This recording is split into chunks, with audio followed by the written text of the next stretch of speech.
Chapter 55. There were 3 guides, but the group of 2 men and 1 woman clearly did not need so many. Hence, they borrowed a quiet room from the owner of the tavern and chatted with the 3 guides for a while. The dark, skinny old man went in for a while and came out. He squatted by the side and smoked his pipe. He did not say that he wanted to leave, nor did he look happy. It seemed like he was waiting for some result. The burly man went in and came out after a while. He sat down casually and asked the owner of the tavern for a pot of wine. He drank and looked like he was also waiting. Finally, the young man named Luchin walked in. The room was not big, but it was really quiet. After closing the door, almost no sound could be heard from outside. There were 2 men and a woman in the room. The leader looked to be a middle-aged man in his 40s, and the 2 people beside him were the man who looked to be in his early 20s. He was quite handsome, and when he looked at Lu Chen, there was a hint of arrogance in the depths of his eyes. The last person was a young girl who looked to be about 16 or 17 years old. She had fair skin, black eyebrows, and a jade-like nose. She was very beautiful, and she was looking at Lu Chen curiously. She seemed a little surprised that someone so young could become a guide in such a dangerous place. Seeing Lu Chen come in, the middle-aged man smiled at him and said, "Brother Lu, please take a seat." Lu Chen smiled and nodded. He sat down on the empty stool in the room. The middle-aged man did not waste any time and asked directly, "We are going to the disorienting lands to find a spiritual material called the dusk mist flower. Has Brother Lu heard of it? Can you lead us to it?" Lu Chen lowered his eyes and seemed to ponder for a moment. He then looked at the 3 people again and finally at the middle-aged man. He smiled and said, 200 spirit stones. What? Although the middle-aged man seemed to be quite restrained, his expression changed when he heard this number, revealing a look of astonishment. The 2 young men behind him were shocked at first, then angry. The young man was so angry that he stood up, pointed at Lu Chen and said angrily, "How dare you? You bastard, do you think we are stupid and want to extort money from us? Those 2 just now only asked us for 50 spirit stones at most." Little he. The one who shouted to stop was the middle-aged man. He seemed to be able to keep his composure, but his expression was also very ugly at this moment. He looked coldly at Lu Chen and said, "What my martial nephew said just now is the truth. Brother, you opened your mouth with such a high price, could it be that you are really here to make fun of us?" As he finished speaking, his brows furrowed, and there was a faint aura of might on his face. Lu Chen didn't show any signs of fear because of the anger of these people in front of him. His expression was still calm. At the same time, he leaned forward a little, got closer to the middle-aged man, and said softly, "Do you want a 1-stripe or a 2-stripe one?" The middle-aged man raised his eyebrows and his expression changed. He seemed to have a whole new level of respect for the young man in front of him. At the same time, his eyes lit up and he said, You actually know about this 2-striped dusk mist flower?" Lu Chen smiled and didn't say anything. He just nodded. There were countless spirit materials and treasures in the world, and they all had different effects and grades. In the cultivation world, the grade and value of a spirit material was usually determined by the number of spirit inscriptions it could condense and manifest. A spirit material with 1 spirit inscription was a 1-striped spirit material, and 2 spirit inscriptions was a 2-striped spirit material, and so on. The more spirit inscriptions a spirit material had, the higher its grade and value. In fact, a 2-striped spirit material with an extra spirit inscription was often worth dozens of times more than a 1-striped spirit material. In the vast central divine region, almost all spirit materials were strictly classified under this system. However, there was a strange and miraculous place in the world, and that was the land of confusion, where the 5 elements were inverted and chaotic. For some strange reason, among the countless spirit materials in the land of confusion, an extremely small portion of them would suddenly undergo a strange change, and the number of spirit inscriptions they contained would inexplicably increase. Of course, this kind of situation was extremely rare. Even if it wasn't seen in 100 years, it was something that ordinary people could only hope for. However, over the years, the cultivation world of the human race had discovered that these spirit materials that suddenly mutated in the land of confusion not only greatly increased their grade and spiritual power, but also contained some special effects. Not only were they greatly beneficial to the cultivation of immortality, but they could also sometimes produce unexpected surprises when refining immortal pills and spirit medicines. As a result, this kind of mutated spirit material had always been highly valued in the cultivation world, and its value had always been high.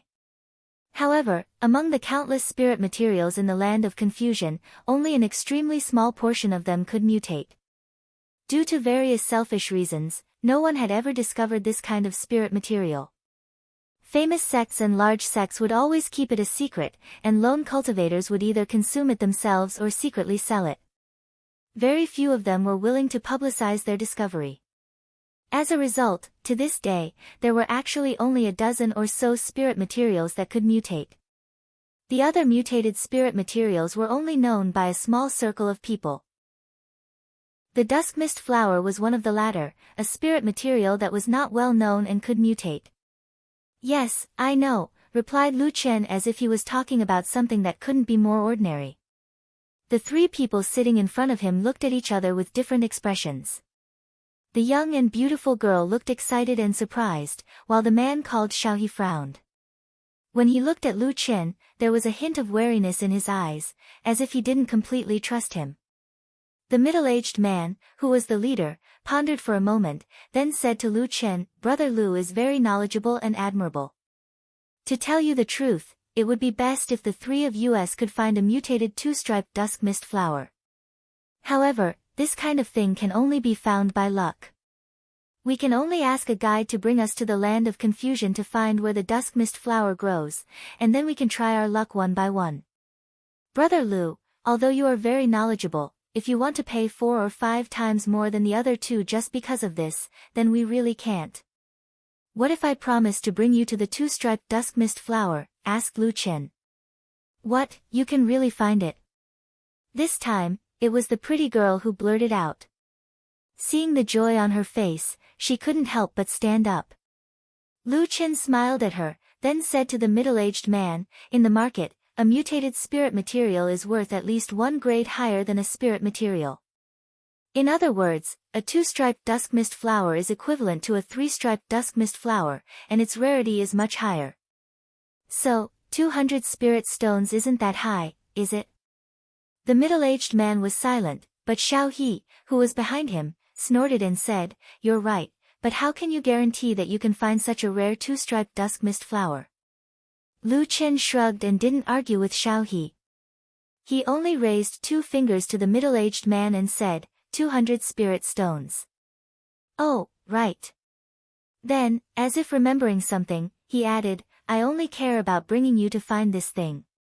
As for how to pick it, store it, or if we encounter demonic beasts or poisonous creatures along the way, or if other cultivators try to rob us of it, I don't care." Chapter 56. After stating his conditions, Lu Chen left the room and waited in the tavern like the 2 people in front of him.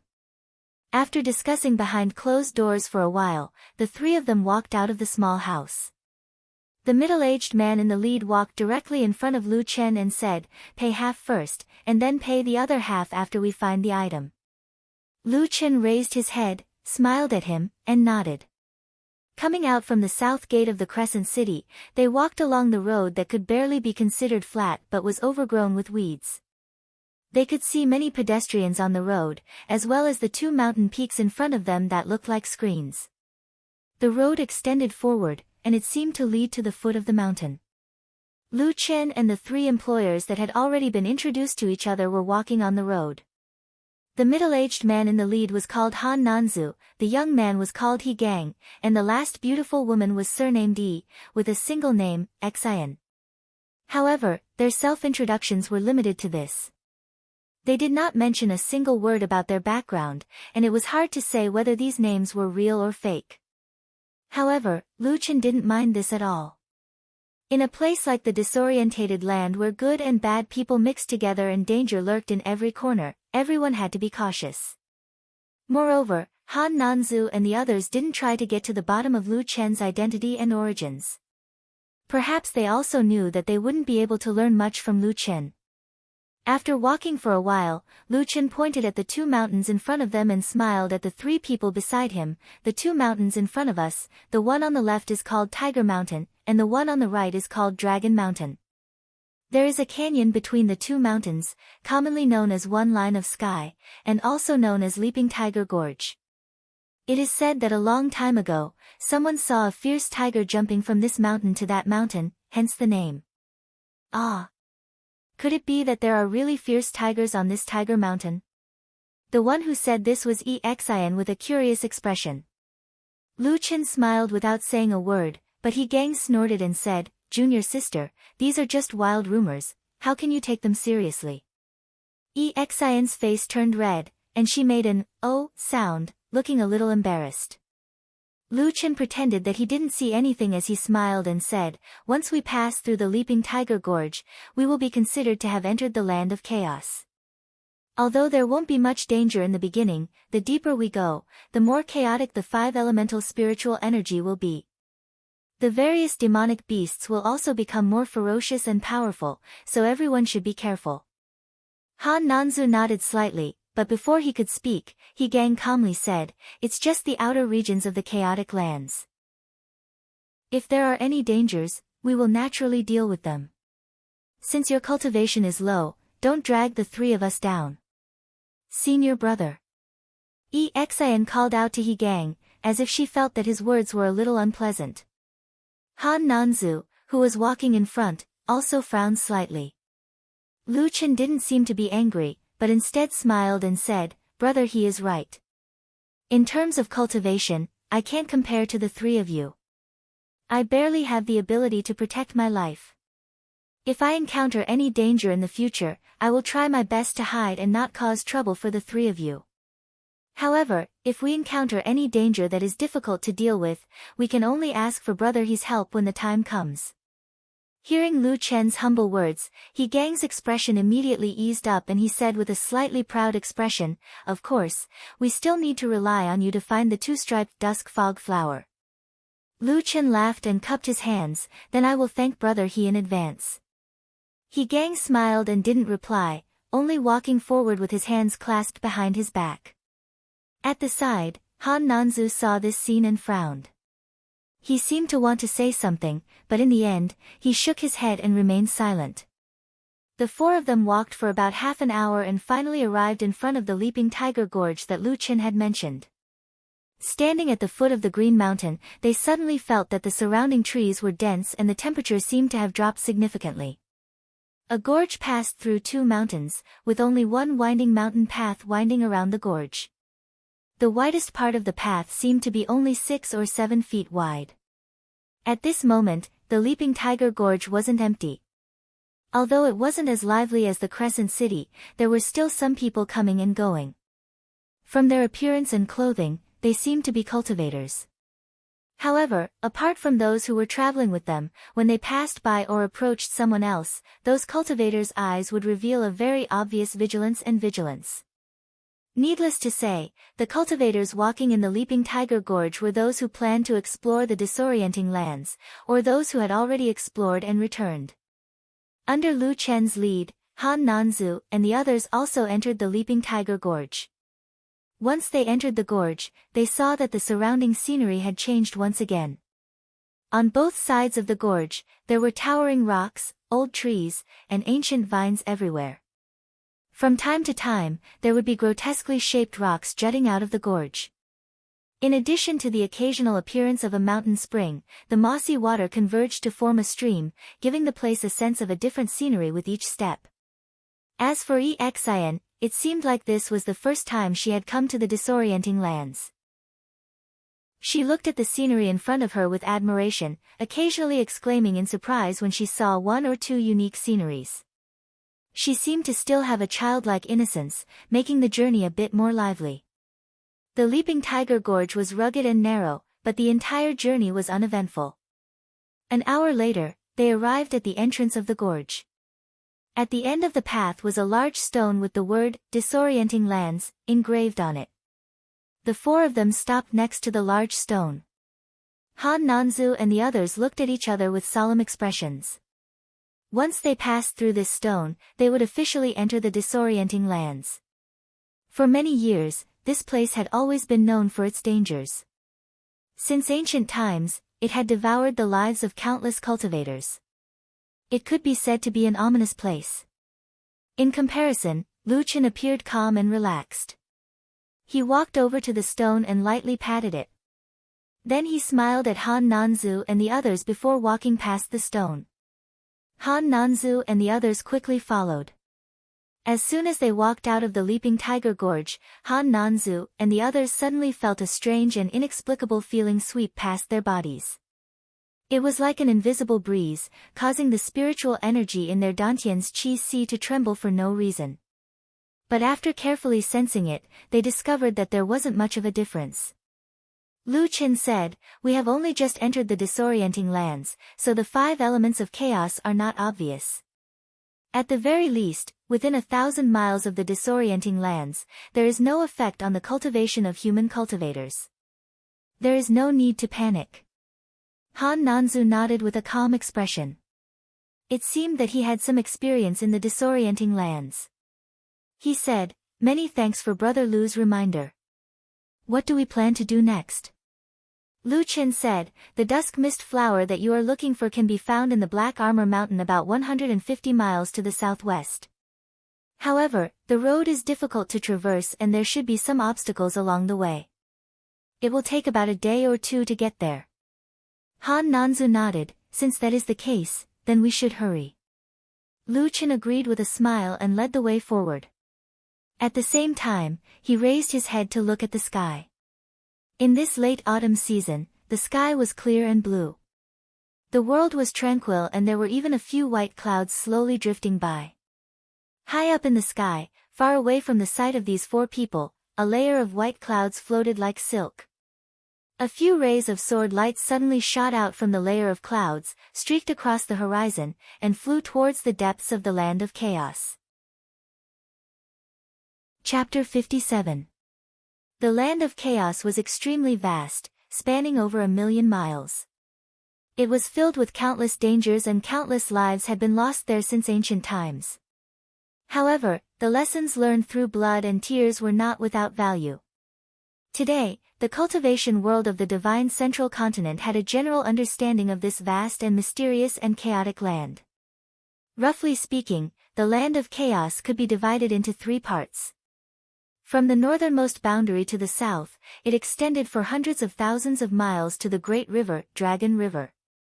This was the outer boundary of the land of chaos. Beyond the Dragon River, one would continue for hundreds of thousands of miles to the south until they reached the unreachable Great Snowy Mountain. This was the central part of the land of chaos. Further south was the core of the land of chaos, but it was also the most dangerous region. Countless dangerous places and terrifying creatures resided in this place known as the Abyss of Chaos, including the spirit-shattering sand sea that human cultivators feared. Generally speaking, the deeper one ventured into the land of chaos, the more chaotic the 5 elements would be, and the more dangerous the various dangers would be. Even though there was no publicly acknowledged boundary, there was a kind of secret consensus in the cultivation world of the Central Plains. That was, most of the cultivators who came to the land of chaos were only active in the outer boundary of the land of chaos. As for the wider central region, the degree of danger there was such that only cultivators at the Jin Dan stage or above were qualified to go there. As for the core of the land of chaos, the abyss of chaos was so dangerous that it was said that even spiritual master Yuanying did not dare to set foot there. It could be said to be the most dangerous place in the world. The Black Armor Mountain that Lu Chen was leading Han Nanzu and the others to was only near the border of the land of chaos. It was only a few hundred miles deep into the land of chaos.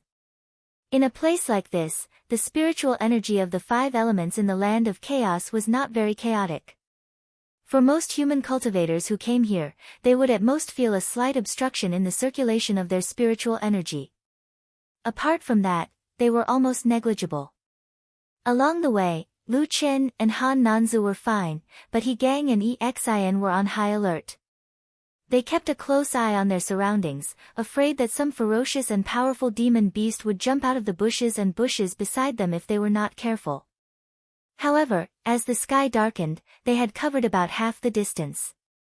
In the end, apart from a wandering lynx demon beast, they encountered no other dangers. Even that lynx, which did not seem to be a powerful demon beast, was cut in half by He Gang's sword. In the evening, Lu Chen brought them to the foot of a mountain. After turning left and right, they found a large boulder and circled around it. To their surprise, a dry cave was revealed.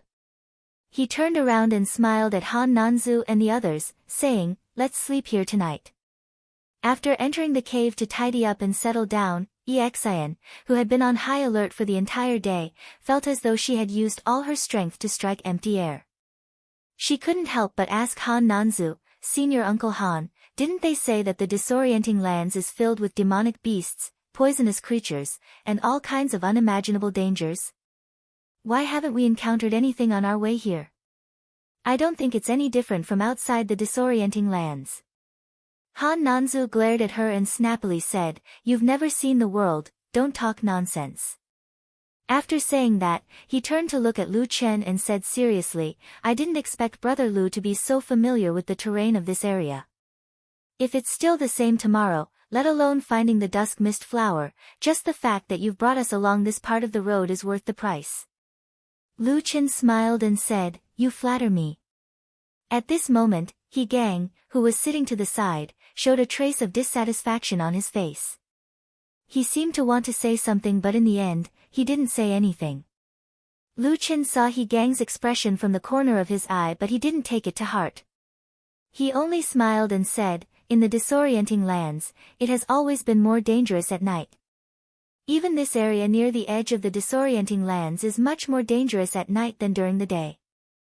However, this place is very safe and there aren't any powerful demonic beasts nearby. After resting here for the night, we'll continue our journey tomorrow." Han Nanzu nodded and said, "I'll listen to you." In the blink of an eye, it was already late at night. Darkness pervaded the outside, but this night, there was a bright moon hanging high in the sky. The cold moonlight spilled over the mountains and fields. The night wind blew gently, rustling the branches of the trees.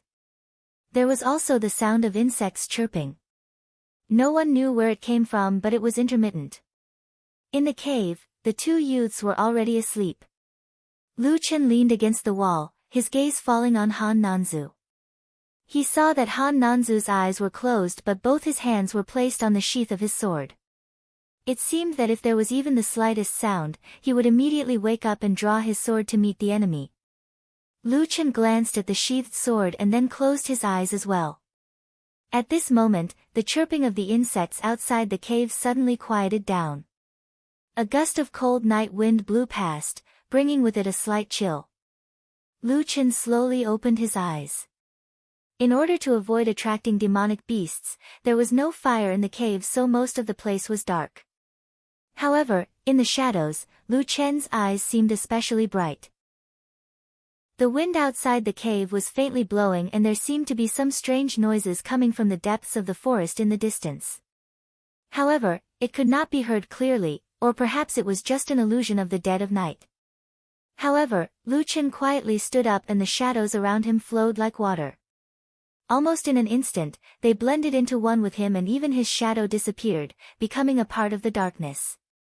He followed the shadows and walked out of the cave without a sound. In the cave, Han Nanzu was still sleeping with his eyes closed.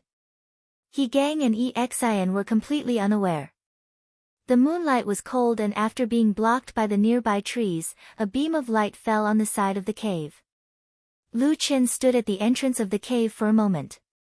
His gaze was calm as he slowly looked around. Finally, his gaze fell on the southwest direction. There was a forest over there. In the darkness of the night, the trees were like tall guards and the thick shadows were like cold and gloomy ghosts, appearing somewhat gloomy and terrifying. Lu Chen did not hesitate too much and directly walked into the forest. The darkness wrapped around him, as if he had instantly blended into the gloomy forest. It was as if he was born to belong to the darkness and the shadows were innate. The forest was silent, but as he gradually went deeper, the darkness fluctuated and suddenly there was a roar. The surrounding darkness suddenly trembled violently and a huge figure instantly rushed out from the darkness, letting out an earth-shattering roar. The roar tore apart the silence of the entire forest. It was as if all the darkness had suddenly tightened in an instant and a fierce wind suddenly rushed over. In the darkness, the dense stench of fangs emitted a palpitating light. In the blink of an eye, it was already in front of him and a huge sharp claw slashed down. Roar! That was a bloodthirsty roar. In the midst of the crazy roar, Lu Qin did not dodge. Only his eyes slightly narrowed. Ding! Suddenly, a crisp sound suddenly sounded. Although soft, it was loud and clear, instantly suppressing all the roars and roars. A sword light rushed out from the depths of the darkness. In the blink of an eye, the light was dazzling, like the bright moon in the night sky had fallen into the human world, blooming with a dazzling brilliance that could not be looked at directly. The sword light was like water, its momentum like a flood, piercing the darkness and cutting open the shadows. The huge figure roared and turned back, but suddenly became silent. Then, the darkness was split into two halves by this sword light. The smell of blood instantly filled the air. In the darkness, there was a rain of blood. Everything seemed to have stopped in an instant. Only that stunning and cold sword light was still moving forward in the darkness, piercing through the shadows. In the blink of an eye, it had already arrived in front of Lu Qin. It was unstoppable and did not seem to stop. Chapter 58. Lu Qin took a step back, looking as if he had been frightened. His face was tense, and he had one hand in front of his chest while the other hung by his side. Then, he quietly reached behind him in the shadows, as if he had grabbed something in the dark. At that moment, the sword light was like a bright moon, its splendor illuminating the entire forest. The wind howled like a surging torrent, but in the next moment, the sword blade in the light suddenly stopped inches in front of Lu Qin. The sword light that filled the sky sprinkled down like a shower of stars, gradually converging, and finally quietly converging into the long sword that was as bright as autumn water. Darkness swarmed over, drowning the figure opposite him in the same shadow. It was vaguely a woman. Her face could not be seen clearly, the only light in the dark forest was the sword in her hand. The wind rose again in the forest, faintly blowing past, the pattering from the sky, was dark red blood. A drop of blood landed on the tip of the sword, gently trembling, with a soul-stirring and strange beauty. Lu Qin felt a chill between his brows, as if an invisible sword had already stabbed down in that instant. That sword stopped in front of him, silently in the darkness. "Why didn't you dodge?" A calm but pleasant female voice came from the shadows in front of them. Lu Qin took a deep breath, said, "Your skills are too high, the sword force is too fast, I can't dodge." The woman in the darkness snorted, said, "Since it is so, why are you secretly holding a weapon behind your back? What is your intention?" Lu Qin immediately raised his right hand that was hanging by his side. Without any hesitation, he threw out the black short sword that he was holding in his hand. After a while, there was a muffled "pu" sound. The black sword was stabbed into a nearby tree trunk. Lu Qin spread out his hands, indicating that he was unarmed, and then slowly put them down. That bright long sword still stopped in front of him, did not waver in the slightest, and also did not have any intention of withdrawing. The night wind blew, that drop of blood on the sword tip trembled and twisted a few times, suddenly split into two, quietly drifting from the two sides of the blade to the dark ground. In that instant, the long sword's light seemed to brighten a little, the sharp sword tip also seemed to slightly raise its head. The surroundings were silent, in the depths of Lu Qin's eyes, his pupils also slightly contracted. But that instant passed in the blink of an eye. The long sword suddenly retreated, silently submerged into the darkness, returned to the woman's side, and then disappeared. There was a bit of light in the shadows, as if it was her bright and clear eyes.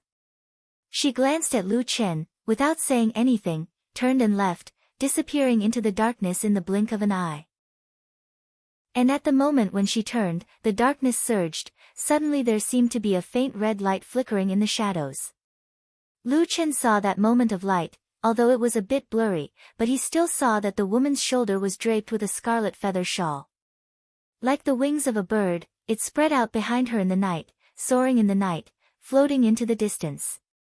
Lu Chen stood in place for a while, his eyebrows gradually wrinkled, as if thinking about something. After a while, he walked to the side of the tree trunk and took back the black short sword. It was unknown what movement his hand made, but after a slight tremble in the darkness, the black sword disappeared. Then, Lu Chen took a few steps forward, and then half-squatted down. The surrounding smell of blood began to diffuse, and blood dyed the ground in the forest red. Not far away, a terrible demon beast's body was split into two and fell to the ground. Black Demon Bear. Lu Chen said in a low voice, then walked over and fiddled with the remains of the demon beast with his feet. The demon core is gone, it should have been taken away by her. That sword was so powerful, it should be Moonlight Chop.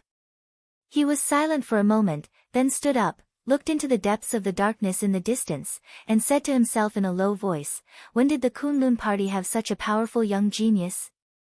But, about that shawl. Lu Chen paused, shook his head, and said nothing, then turned around and walked back the way he came. Just for a moment, the darkness followed him like a shadow, and in the blink of an eye, he also disappeared into the shadows. The next morning, after Han Nanzu and the others woke up, the group of 4 continued on their journey to the Black Armor Mountain. Perhaps it was because they were gradually entering the depths of the disorienting lands, they encountered more demon beasts today than yesterday. But under Lu Chen's lead, they still avoided most of the dangers along the way, and after half a day, they finally saw the peak of the Black Armor Mountain. Because it was almost impossible for ordinary people to enter the disorienting lands, most of the people who came here were human cultivators. Therefore, there were many places in the wilderness where there were no people, and of course, there were no roads. But there were exceptions to everything.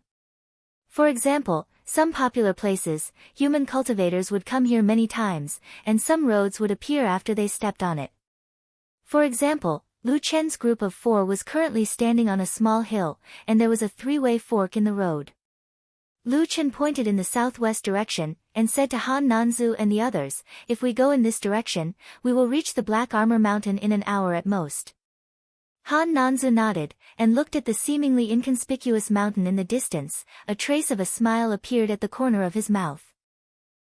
Standing to the side, Xian looked around curiously, and finally her gaze fell on the road under her feet, and she asked Lu Chen, Brother Lu, did you say that this road was formed by many people? Lu Chen said, yes. Xian said, could it be that everyone is going to the Black Armor Mountain? Doesn't that mean that all the spiritual materials on the mountain have been collected by people? Lu Chen said with a smile, that's not it. Although there are evening fog flowers and some other spiritual materials on the Black Armor Mountain, they are almost the lowest grade of 1-mark spiritual materials, so they can't attract too many people. The cultivators who often walk here go to another place. Another place? Xian's gaze drifted to another intersection, where the road meandered forward, leading to the southeast. What is that over there? Is there any good place to go? Lu Chen thought for a moment, and said, hundreds of miles south from here, there are quite a few famous spiritual material production areas, such as Green Sunflower Cave, 5 Peaks Mountain, Yellow Mud Pond. Usually, many cultivators go there. I see. Xian nodded, and said with a smile, Brother Lu, you are really knowledgeable. Lu Chen shrugged, and said with a smile, don't forget that this is what I do for a living. Xian smiled sweetly, but he Gang looked a little unconvinced, and snorted, in my opinion, although there are several places here, the most famous ones are clearly not those. Xian was stunned for a moment, and said, Senior brother, what do you know?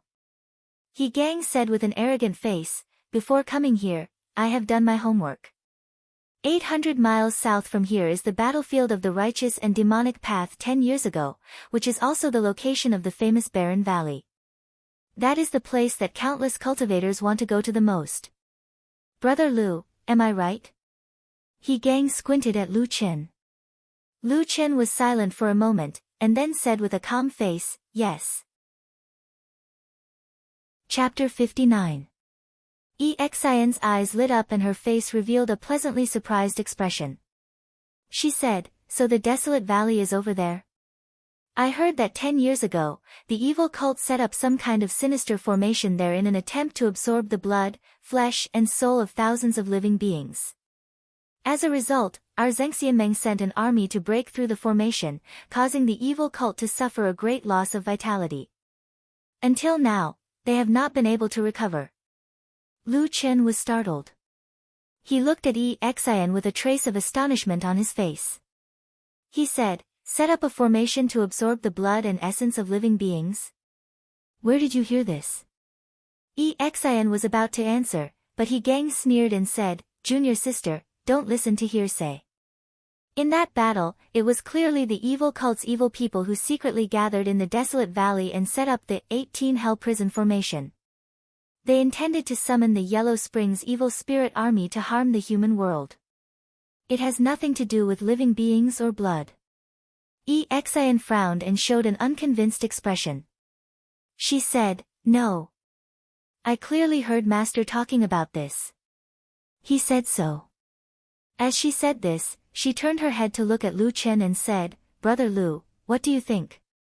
Have you ever heard of what the evil cult did in the desolate valley before?" Lu Chen was silent for a moment. He revealed a bitter smile and shook his head. "I also don't know." He Gang wanted to say something, but he saw Han Nanzu, who was walking in front, glared at the two of them and said, "What are you talking about? Let's go quickly." He Gang and Exion seemed to have a lot of respect for this martial uncle. Hearing this, they did not dare to say anything more. The group of 4 continued to walk towards the Black Armor Mountain in the southwest. As for the fork leading to another direction, no one passed by. It was as quiet as before among the weeds. When they walked to the foot of the Black Armor Mountain and began to climb the mountain, the ease of the journey disappeared. Because on the Black Armor Mountain, there were almost demon beasts everywhere. Even with a guide like Lu Chen, it was difficult to find a shortcut. The demonic beasts in the chaotic lands were ferocious creatures. When they saw people passing by, they would often attack. Therefore, Han Nanzu and the others took out their weapons and killed the demonic beasts along the way. Fortunately, this place was not too deep into the disorienting lands. The strength of the demonic beasts on the mountain was only average. They were ferocious, but not intelligent. Han Nanzu and the others were able to deal with them. However, halfway up the mountain, He Gang, who had a few drops of blood on his face and body, could no longer endure it. He looked coldly at Lu Chen and said coldly, "Lu Chen, why aren't you attacking?" Along the way, Lu Chen had indeed been watching with folded arms. Strangely, most of the demonic beasts on the mountain were looking for Han Nanzu and the others. Very few of them went to cause trouble for Lu Chen. Lu Chen was also happy to be at ease. He had been watching the battle from the side and had no intention of helping at all. After hearing He Gang's words, Lu Chen grinned and said, "We have an agreement. I only need to lead the way. I don't care about anything else." He Gang was furious, but he was immediately stopped by Han Nanzu. This middle-aged man looked at Lu Chen and frowned, "Brother Lu, since we have promised you, we will not go back on our words. However, now that we have reached the Black Armor Mountain, where is the Dusk Fog Flower?" Lu Chen smiled and took 2 steps forward. Looking at the mountain, he waved his hand and said, "Follow me." The group of 4 continued to move forward. Han Nanzu and the others followed behind Lu Chen. They saw that he was walking towards the east of the Black Armor Mountain. In less than an hour, they encountered several groups of demonic beasts. The others were fine, but when they walked to the side of a mountain stream, they encountered a group of black jackals, which was a bit troublesome. Black jackals were ordinary low-level demonic beasts. They looked similar to the dogs of the farmers in the mountains outside the chaotic lands, except that they were a bit bigger and more ferocious. Individually, even on the Black Armor Mountain, black jackals were a relatively weak kind of demonic beasts. However, this kind of demonic beasts were born to be in groups. Almost no black jackals appeared alone. At the same time, this kind of demonic beasts was relatively smarter than other demonic beasts. When they encountered prey, they would swarm together, which was not easy to deal with. On the mountain road beside the mountain stream, Lu Chen and the others encountered such a group of black jackals. There were about 7 or 8 of them. In fact, it was not a big group, but even so, these black jackals showed He Gang and Exin what was called cunning. The group of demonic beasts surrounded them from all sides. They even used the strategy of making a sound in the east and attacking in the west. Then they quickly judged that Exin and He Gang were the 2 weakest among them. Suddenly, they attacked together, catching the 2 young people off guard. Especially Exin, because she had not been in the Jianghu. When she saw the ferocious and abnormal demonic beasts pouncing on her, she turned pale and could only use 50% of her power. Fortunately, there was Han Nanzu, who had profound cultivation and rich experience on this side. He rushed forward with a sword, killed 3 demonic beasts and wounded 2.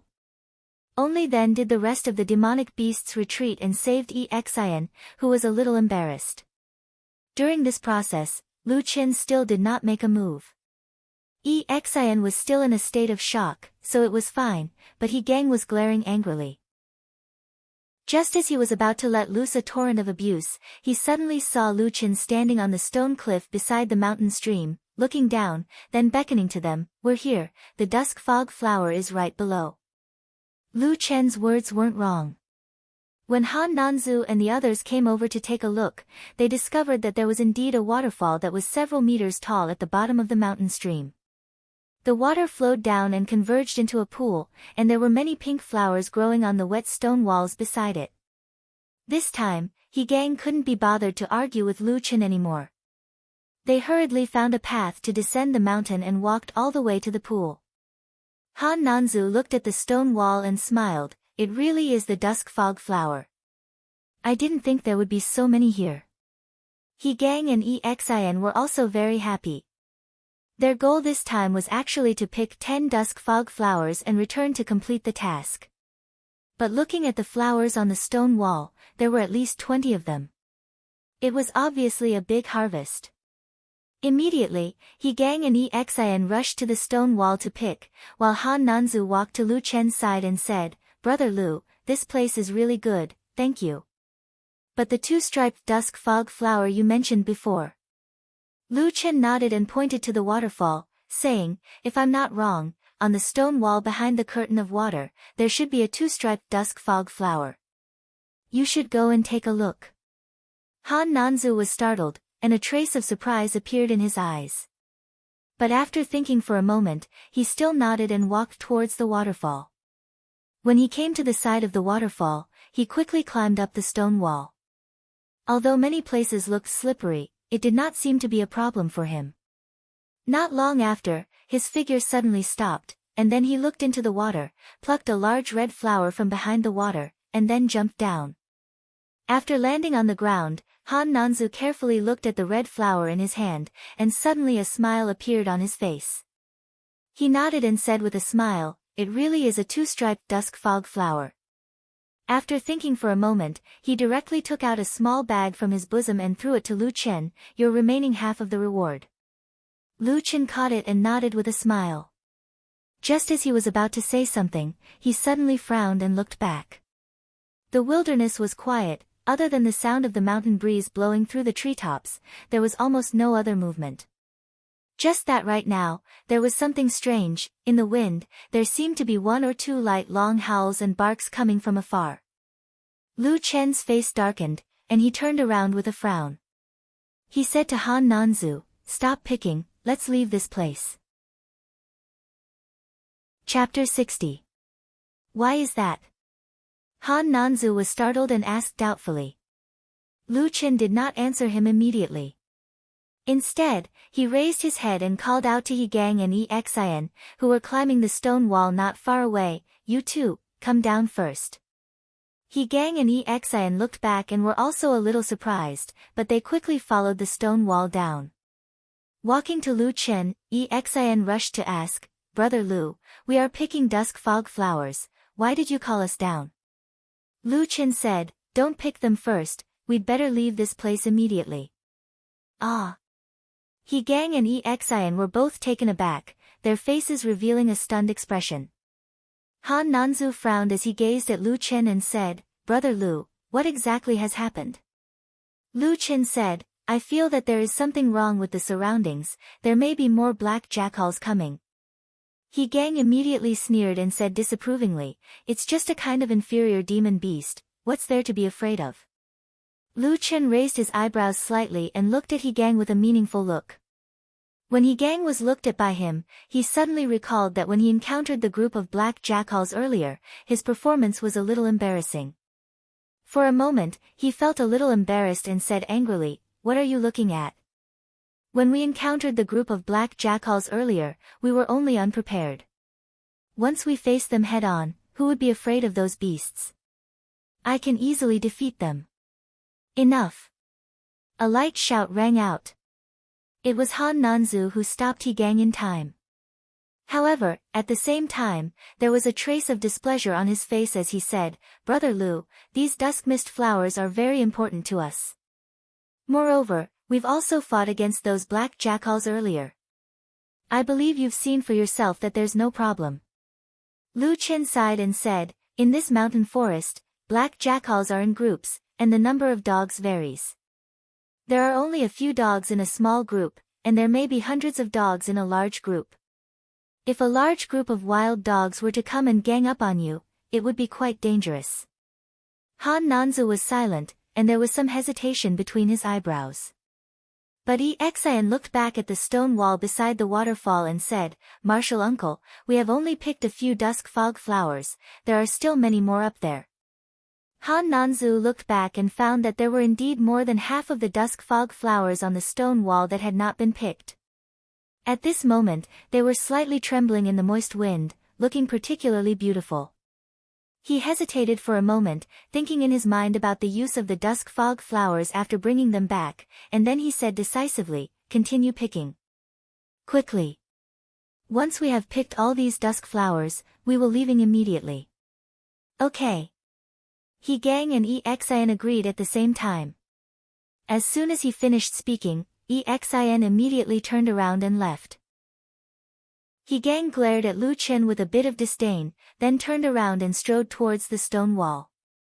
Lu Chen looked at his back and shook his head slightly, then said to Han Nanzu, "In that case, I have promised the three of you to find this dusk fog flower, including the two-striped dusk fog flower. Now that I have done it, there is no need for me to stay here any longer. I will take my leave first." After saying this, he reached out to Han Nanzu and cupped his hands, then turned around and left. Han Nanzu looked at his back and wanted to say something, but then hesitated.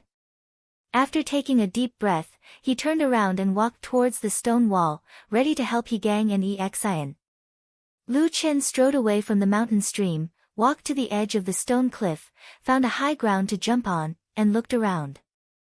He saw that the Black Armor Mountain was densely forested, and there was a murderous atmosphere. Further away, in the forest, there were vague black shadows leaping up and down. He didn't know how many there were in the weeds, but he could vaguely see that the black shadows were moving in his direction, and their speed was not slow. Lu Chen's face slightly changed. He looked at the mountain stream under his feet, snorted softly, then turned around and strode away. After walking swiftly for over 300 m, Lu Chen suddenly heard a wave of enraged roars and curses resounding from afar in the forest behind him. But because it was far away, those voices couldn't be heard clearly. However, there were many miserable barks of wild dogs mixed within, and it was extremely clear. At the same time, strange whooshing sounds also sounded from the forest behind him. It seemed that some of the black shadows were also chasing him. Lu Chen's face darkened, and he cursed in a low voice, "The dog's nose is so sensitive." Standing in the same place and pondering for a moment, Lu Chen looked at the surrounding forest again, and then suddenly jumped on a tall tree. His movements were as nimble as a monkey's, and he climbed up the tree in no time. Then, when he reached a tree branch that was several feet above the ground, he suddenly used all his strength and jumped from one tree to another. He repeated this action more than a dozen times in a row. In this forest, he was like a nimble monkey. Unbeknownst to anyone, he leaped from branch to branch, leaped over 100 feet in the air, and then climbed to the densest branch, at least 100 feet above the ground, and quietly hid there. Not long after, he suddenly heard a sharp bark, and a large group of black shadows suddenly appeared in the forest. It was a large pack of dozens of black jackals. These ferocious wild dogs roared, as if they wanted to tear apart all the creatures in front of them. But when they chased all the way to the place where Lu Chen had climbed the tree, all the wild dogs seemed to have lost their target. They circled around in place, at a loss for what to do. The barking of the dogs was still sharp and ear-piercing, and the anger and ferocity in it chilled one's heart. But even though all the dogs were desperately sniffing in the nearby forest, and even expanding their range to more than a dozen feet away, they still found nothing. Lu Chen, who was hiding in the tree, held his breath and looked down through the gaps in the leaves. He saw a few black jackals had even run to the tree he was hiding in and searched, but they still couldn't smell anything. They looked very irritated and annoyed. Lu Chen looked coldly at the wild dogs on the ground below and did not move. Demonic beasts like black jackals were born with a fierce temperament and were the most vengeful.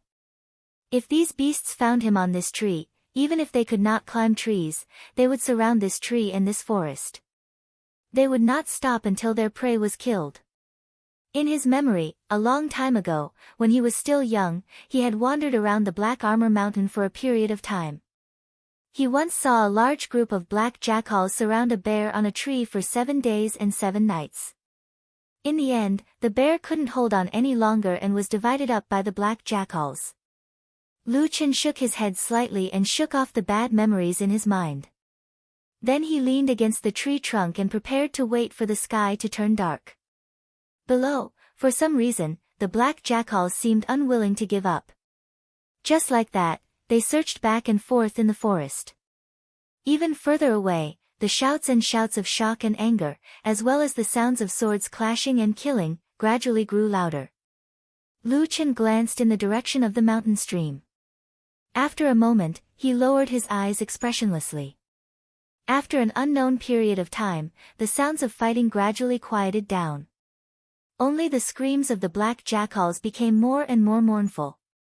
A gust of wind blew gently, and the leaves on the branches of the trees began to shake. It was a little cold. Lu Chen slowly opened his eyes and felt that it was dark in front of him. At this time, it was already dark. Chapter 61. The familiar night fell on this mountain, the darkness spreading like a tide, only the moonlight on the horizon shone down a little. The black jackals below had disappeared, perhaps because they could not find any prey. They had no choice but to retreat. At this time, the forest was quiet, only 1 or 2 low cries of insects could be heard from some unknown weeds. Lu Chen glanced in the direction of the mountain stream. At this time, it had long since quieted down, and there was no longer any movement. Lu Chen was expressionless, his face hidden among the branches and leaves looked exceptionally cold, completely different from his usual gentle expression in front of others. In the dim light, his eyes looked especially bright, like a silent beast hiding in the night. The forest under the night was quiet and cold. After a while, suddenly a figure rushed out of the darkness, staggering and running desperately, not caring even if the thorns in the forest hung on her clothes. Then, in the distance behind the figure, a few barks suddenly sounded, as if the appearance of the black figure had alarmed something, and then there was a terrible noisy roar, surging over here again. The black figure heard the shrill cries behind her, her body trembled, ran faster and faster, all the way to the tree where Lu Chen was. As she got closer, Lu Chen looked down from the tree and suddenly frowned. The person was slender and pretty, but her face was full of fear. It was Xian. This young girl's face was full of panic and even a little despair, as if she was running forward desperately out of the desire to survive. No one knew how she survived alone in the mountain stream during the day. Lu Chen frowned, turned his head to look at the darkness in the distance, listening carefully to the distance where the barks came from. After a moment of hesitation, he stretched out his palm and pressed the tree trunk, quietly sliding down from the tree. As soon as his feet landed on the ground, the feeling was completely different from when he was on the tree. Behind him was a deep darkness, but in the deep shadows, it seemed that a large group of terrible monsters would rush out at any time and tear him to pieces. Without hesitation, Lu Chen turned and ran forward. In this forest, his figure was fast and abnormally agile, looking like a monster, far better than Exin, who was running desperately in front of him. In just a few leaps and bounds, he had caught up to the fleeing woman. Lu Chen grabbed Exin's arm from behind. Exin's entire body shook violently, and she suddenly let out a shrill cry. Her voice sounded as if her heart was being torn apart, and with despair and a bit of madness on the verge of death, she turned around and slashed with her sword. The sound of the sword cutting through the air was sharp. It could be seen that Exin used all her strength. Lu Chen dodged to the side, avoiding the sword, at the same time said in a low voice, "It's me, Lu Chen." Exin's sword slashed empty air, her body was brought forward 2 steps, and just as she was about to fight again, she suddenly heard this sentence. Her body suddenly trembled, her eyes revealed a look of disbelief, looked at Lu Chen, and then her lips flattened, as if she was about to cry, said, "Brother Lu, my martial uncle and senior brother, they..." Lu Chen directly interrupted her crying, grabbed Exin's hand, and ran forward. At the same time he hurriedly said, "Don't talk nonsense. Let's run for our lives first." Exin was pulled by him, and she couldn't help but follow him. But after running for a while, Exin suddenly realized that something was wrong. Lu Chen didn't bring her along the mountain path they came from. Instead, he rushed directly into the dense forest in another direction. There were thorns and weeds everywhere, there was no path at all, and it was extremely difficult to run. After running for a short distance, Exin felt that not only were her clothes torn a few times, but there were also 4 or 5 wounds on her body. "Are we going the wrong way?" Exin shouted in panic. Lu Chen did not look back, just pulled her forward, and said at the same time, "Yes, the wild dogs will be here in the blink of an eye. Running along the original path is courting death." Exin's mind was in a mess, but she could feel Lu Chen's hand holding her steady and strong, making her subconsciously run with Lu Chen. And in this short time, in the darkness behind them, the terrible barking of the wild dogs had become much clearer. Obviously, the black jackals were rushing over here. The 2 of them fled through the thistles and thorns that were almost impenetrable. In just a short while, Exin felt as if she was being sliced apart by 1,000 cuts. Her entire body was pierced, torn, and even bleeding by the sharp thorns. Just when she was at a loss of what to do, all of a sudden, her feet slipped. In front of the 2 of them, there was suddenly a downhill slope, and the slope was very steep.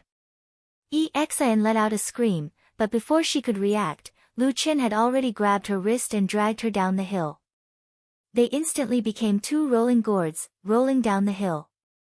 In the darkness, the roar of the wild dogs broke through the air and reached the hillside in the blink of an eye. There was a fishy smell in the air, but Exin didn't have time to think about it. She had completely lost control of her body and kept rolling around. She didn't know how many rocks and hardwood she hit in the middle, but she was covered in cuts and bruises. She only felt that the whole world was spinning, and strange stars kept flashing in front of her eyes. Her body seemed to no longer belong to her and was about to fall apart. There was only a blank space in her mind. The only remaining thought was probably, "Am I really going to die in this wilderness?" She didn't know when, but the rolling speed suddenly slowed down. After rolling for a distance, it finally stopped. Exin was in a daze for a while. She stood up, but her body suddenly tilted and fell to the side. After trying several times, she barely managed to maintain her balance and stood on the same spot. She gasped for breath and looked around. She saw that she was at the bottom of the hill. The surroundings were overgrown with weeds, but there were no tall trees. Moreover, there was the sound of water coming from somewhere nearby. Woof woof. Roar, a wave of mournful barking came again. Exin's body trembled and she looked back. In the dark night, with the help of the weak moonlight, she could see black shadows jumping on the hillside. It was the ferocious black jackals chasing after them like maggots. A hand reached out from the shadows again. Lu Chen appeared beside her and grabbed Exian's arm, running forward with large strides. "Hold your breath," he shouted loudly. Exian was stunned and said, "What?" Before she finished speaking, she suddenly felt her body become light. It was Lu Chen who had jumped out with her. When they flew over the grass in front of them, the entire terrain suddenly opened up. There was no land under their feet, but a rapid river in the mountains. Pooh! There was a loud sound and water splashed everywhere. The two of them fell directly into the rapid river and disappeared in an instant. Chapter 62. The rapid river instantly drowned the two of them. A bone-piercing chill surged over, like a knife piercing into their flesh. Exian struggled with all her might, but her body was involuntarily swept forward by the current. She was like a piece of withered leaf in the water, constantly bumping into the hard rocks at the bottom of the river, and at the same time she could not breathe. She became more and more panicked, only feeling that everything in front of her was pitch black. There was only endless terrifying torrents in front of her, as if the next moment she could fall into a bottomless dark abyss. She could not help but cry out loudly, but before she could cry out, the moment she opened her mouth, the cold river water poured into her mouth, immediately suppressing all sounds. She choked on a large mouthful of water, violently coughing. At the same time her body was even more panicked, like a stiff rolling log in the water, rampaging about. But at this time, an arm stretched out from the side, hugging her body from behind. Exian was like a drowning person grabbing onto the last straw. Her entire body leaned over, at the same time as she violently coughed, her hands tightly grabbing onto that arm. "Don't move." A low voice sounded in her ear. Another body leaned over in the water, hugging her, letting her head out of the water so she could breathe, while floating down with the current. Exian greedily took in large mouthfuls of air, and then gradually became clear-headed and calmed down. She no longer moved casually and just nestled in the arms of the strange man. In this mournful and austere night, in this desolate and uninhabited wilderness, she drifted along with the flow. For a moment, she seemed to have thought of something. She turned around and looked at the direction she came from. In the depths of the darkness, at the foot of the hill, she could vaguely see a group of ferocious figures squeezing on the riverbank, letting out angry and violent roars. The current was very fast, but Lu Chen's swimming skills seemed to be quite good. Even with a burden like Exian, he was still able to swim with ease in the river. At the same time, the rapid current carried the two of them away from the hillside, all the way down, disappearing into the distance in this deep night. But looking at that direction, they were drifting further and further away from the path they came from, all the way into an even darker mountain range. After an unknown period of time, the river gradually calmed down. At the same time the surface of the water widened. The wild cries of those black jackals were long gone, only the darkness between the heavens and the earth remained the same. Exian felt Lu Chen start to paddle with his arms, bringing her upstream. At this moment, after several consecutive shocks and back and forth from the gates of hell, she felt extremely exhausted, but there was still a string in her mind that was tightly wound. As long as the night did not subside, as long as she was still in this terrifying wilderness of the land of confusion, she would feel a kind of fear from the bottom of her heart, and did not dare to sleep. After a while, Lu Chen and brought Exian to the side of the river, and they walked. Splash! There was a clear sound, that was the sound of water splashing down from their bodies. The two of them were already completely drenched. Lu Chen did not seem to feel anything, but when Exian stood on the riverbank and was blown by the night wind, she immediately felt a bone-chilling cold, and could not help but shiver a few times. Lu Chen glanced at her, walked to Exian's side, and said, "Can you still hold on?" Exian forced a smile, and said, "I'm fine." After saying this, she suddenly realized that because her clothes were completely drenched, they were tightly clinging to her body, revealing all the exquisite curves of her body, making her look especially alluring. Exian felt her face suddenly heat up, and she subconsciously let out an "ah," and reached out to cover her body. Who knew that as soon as she raised her hand, an indescribably intense pain suddenly came from her left arm. Exian only felt her vision go black, and she staggered, almost falling to the ground, and her mouth also let out a painful groan. Lu Chen supported her, a little surprised, and asked, "What's wrong?" Xin was in so much pain that even her voice sounded a little shaky, and she said with a trembling voice, "My hand, my left hand." Lu Chen looked over, and reached out to support her arm for a moment, and then immediately frowned, and said, "It's broken." Xin bit her lip, lightly gasping for breath. In her mind, the scene of her escape just now replayed in her mind, but she found that she could not remember where exactly it was that broke her arm. Perhaps it was because she was too nervous and excited, or because she had suffered too many injuries on the way, so she did not immediately notice that her arm was broken. Lu Chen looked around, and after a moment of silence, said, "Sit down first, and rest for a while." Xin used her right hand to support her left arm, found a stone on the river bank, and sat down, while Lu Chen walked to a place a little further away, where there were a few trees. He fiddled there for a while, and after a moment, came back with a branch about 2 fingers wide. At the moment, he was holding a black dagger in his hand, and it looked quite sharp. Xin watched him cut off all the branches and leaves, leaving only a round wooden trunk, and then he gestured to her arm. "Do you have medicine on you?"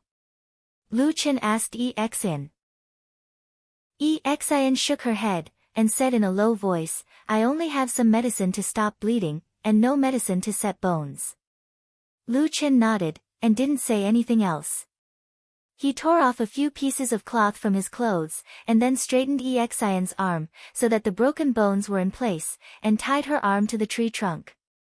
"Let's do this for now. When the sun rises, we'll look around to see if there are any suitable herbs for you to apply," Lu Chen said calmly. In the process of tying her arm, it was naturally unavoidable to touch the broken bones, and Xin suffered a lot. But at least she knew that Lu Chen was doing this for her own good, and so she endured the pain, but her eyes were already filled with tears, and her face was incomparably pale. When Lu Chen was finally done, Xin let out a long sigh of relief, and then timidly said, "Thank you very much, Brother Lu."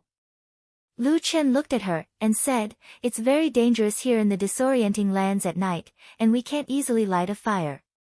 Otherwise, it'll easily attract troublesome and powerful demonic beasts.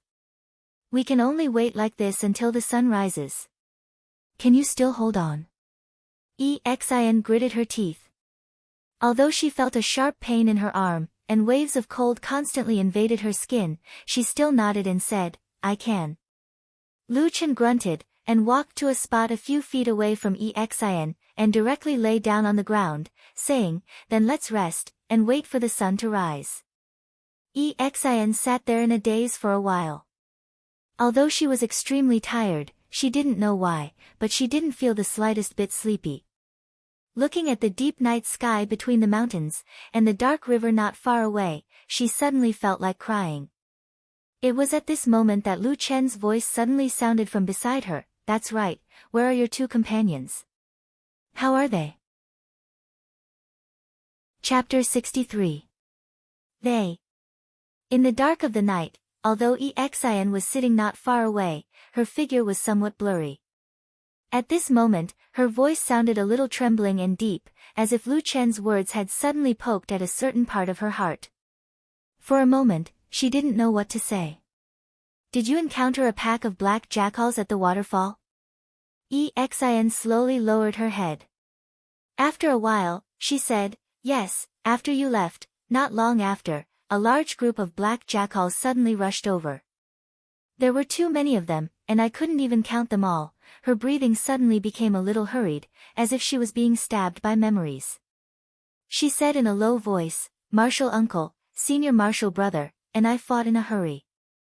Although we had our backs against the wall of the mountain, there were too many demonic beasts.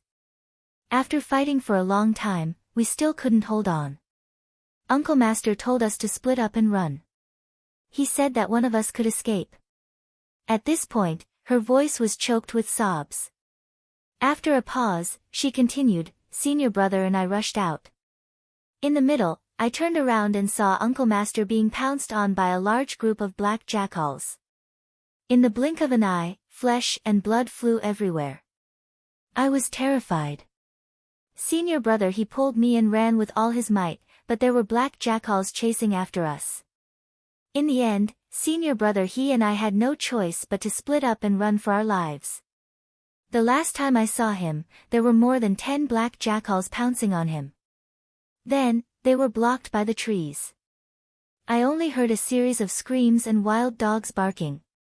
In the darkness, Lu Chen was silent for a moment before saying, "What about you? Why were you the only one who escaped in the end?" Xin said in a daze, "I ran for a while and saw that I was about to be caught again. But at this moment, I suddenly remembered that before I went down the mountain, Master had given me a blinding talisman. So I climbed up a tree and used this talisman. The black jackals chased me nearby and couldn't find me." At this point, Xin suddenly burst into tears and cried, "It's all my fault, it's all my fault. If I had thought of this earlier, Martial uncle and senior brother might not have died." Lu Chen was silent and didn't say anything. He let Xin cry for a while. After her sobs calmed down a little, he said indifferently, "This isn't your fault. And even if you used this talisman in advance, when the black jackals were right in front of you, with the keen senses of those demon beasts, you still wouldn't be able to escape." Xin's body trembled as she whispered, "Really?" "Yes." Lu Chen responded, then turned over and said, "It's getting late, hurry up and sleep. We might have to climb mountains and wade rivers for the whole day tomorrow. If you don't sleep, your body won't be able to take it." Xin's lips moved slightly. After a moment, she still slowly lay down on the grass by the river bank. Her mind was in a mess, and her heart was filled with regret and fear. She thought that she wouldn't be able to fall asleep no matter what, but who knew that as she lay down, she would unknowingly close her eyes and fall asleep. The morning sun fell on the riverbank, shining on the sleeping woman's face. Although her face was still a little pale and the ends of her hair were messy, a strand of beautiful hair still hung down from her temples and slid down to her nose, bringing with it a bit of languid beauty. Her slender and long eyelashes trembled a few times in the golden brilliance, and then Xin slowly opened her eyes. For a moment, she seemed to still be in the warm home of her memories. Her kind master and close senior and junior sisters were still by her side. Someone was smiling and saying something to her, and when she was full of joy and wanted to sit up and answer, a sudden pain came from her left arm, waking her up from the illusion. Hiss! Xin sucked in a breath of cold air and bit her lips. This time, the pain was so severe that she almost cried out. At the same time, a voice came from not far away. "Be careful, don't make the injured bone crooked, otherwise you'll suffer again." Xin panted a few times and didn't dare to move her left arm. She sat up straight and looked to the side. She saw that Lu Chen had already woken up and was walking over from the other side of the forest. He was holding a lot of things in his hands. It looked like some random weeds that Xin didn't recognize, and in the middle, there were some strange dark brown things. Lu Chen walked to Xin's side and squatted down to put the things in his hands to the side. Then, he grabbed Xin's left arm and examined it. He nodded and said to her, "I'll help you apply some medicine now. It should heal faster, but there will be some pain. Endure it yourself." When Xin heard the word, pain, her heart skipped a beat. She was a little afraid, but looking at Lu Chen's calm face, she didn't know why she couldn't say no for a moment. Moreover, no matter how she looked at it, this man was doing it for her own good. So, after hesitating for a moment, she still slowly nodded. Lu Chen gently untied the wooden stick from her arm and then tore her sleeve. On her white wrist, the area around the broken arm was already red and swollen. Lu Chen frowned and lowered his head to gather the herbs he had picked and mashed them together, including the strange black things. Xin glanced at his hands. Suddenly, her eyes straightened and she saw that the black things were actually some strange insect eggs that she couldn't name. They were black and fat and looked very disgusting. Xin was shocked and suddenly felt nauseous. She almost vomited and cried out, What are these things? What do you want to do with them?" "The larvae of the golden-winged bee, Lu Chen glanced at her and said faintly, "Don't talk nonsense. This is good stuff. It can at least speed up the recovery of your broken arm by several times. You're lucky to be able to find it here." Xian was stunned and speechless. She wanted to say something, but she swallowed the words that were about to come out of her mouth. It was just that she had never seen these disgusting things before. When she saw that Lu Chen had actually mashed the insect eggs together with the herbs, she suddenly couldn't stand it. She quickly turned her face away and took a few deep breaths before she slowly recovered. Not long after, Xian suddenly felt a cool sensation on her arm. Then, Lu Chen smeared a layer of sticky stuff on the wound of her broken arm. Xian didn't dare to look at the wound. After a while, she felt that Lu Chen first wrapped it with a cloth and then tied her arm to the wooden stick again. "It's done." Lu Chen stood up and said to her, "As long as there are no accidents, he should be fine in about 7 or 8 days. Let's get up and continue our journey." Xian gritted her teeth and stood up. She forced herself not to look at her left arm and said, "Where are we going?" Lu Chen said, "I don't know. Let me see the direction and terrain first." Xian was taken aback and said, "Aren't you a guide? You should be very familiar with the Black Armor Mountain, right?" Lu Chen looked at the woman snappily and said, "Of course I'm familiar with the vicinity of the Black Armor Mountain. But even if I'm a guide, I can't jump into the torrent to explore the terrain, right? I've never been to this area." Xian was speechless. At the same time, she also felt that she had said something wrong. If it wasn't for saving her, perhaps he actually didn't need to jump into the river last night. Thinking of this, her cheeks became a little hot. She subconsciously turned her head away and looked elsewhere. Who knew that as she turned her gaze, Xian suddenly saw a pair of ferocious eyes looking at them from behind a dense thicket of grass in front of them. There was a trace of viciousness in that fierce gaze, almost no different from that of a demon beast, causing Xian to jump in fright. She suddenly took a step back and pointed in that direction, crying out involuntarily, "There's someone over there." Chapter 64. What? Lu Chen was taken aback. He turned around and asked Xian. Xian hurriedly pointed at the bushes and said anxiously, I just saw something in the bushes." Before she finished speaking, Xian's voice suddenly stopped. She looked in that direction with a trace of surprise. She saw that the bushes were still the same, but she didn't see the pair of fierce eyes that she just saw. Lu Chen looked in the direction that Xian pointed. He looked at the bushes and frowned slightly. He then walked over. Xian didn't know why, but she suddenly felt nervous. She also followed behind him, and at the same time, her eyes kept looking left and right. The two walked to the edge of the bushes. They saw that the bushes were lush, about a person's knee height. But at the moment, the bushes were empty. It was obviously impossible for someone to hide inside. Lu Chen pondered for a moment. He broke a branch from the side and patted the nearby bushes for a while. He only saw a few flying insects, but he still didn't see the figure that Xian said. Lu Chen looked back at Xian. Xian's cheeks were slightly red. For a moment, she was not very confident. She thought, could it be that I was too tired yesterday, so my mind is not very clear now? What I saw just now, was it just an illusion? Lu Chen walked back to her side and didn't say much. He just calmly said, "Since there is nothing, then let's hurry." Okay. Xian responded with some embarrassment. Lu Chen nodded and walked forward. Xian looked at the bushes again. She saw that the surroundings were quiet, as if there was really nothing. But she carefully thought about it. She remembered that the pair of fierce and vicious eyes in the bushes was particularly clear.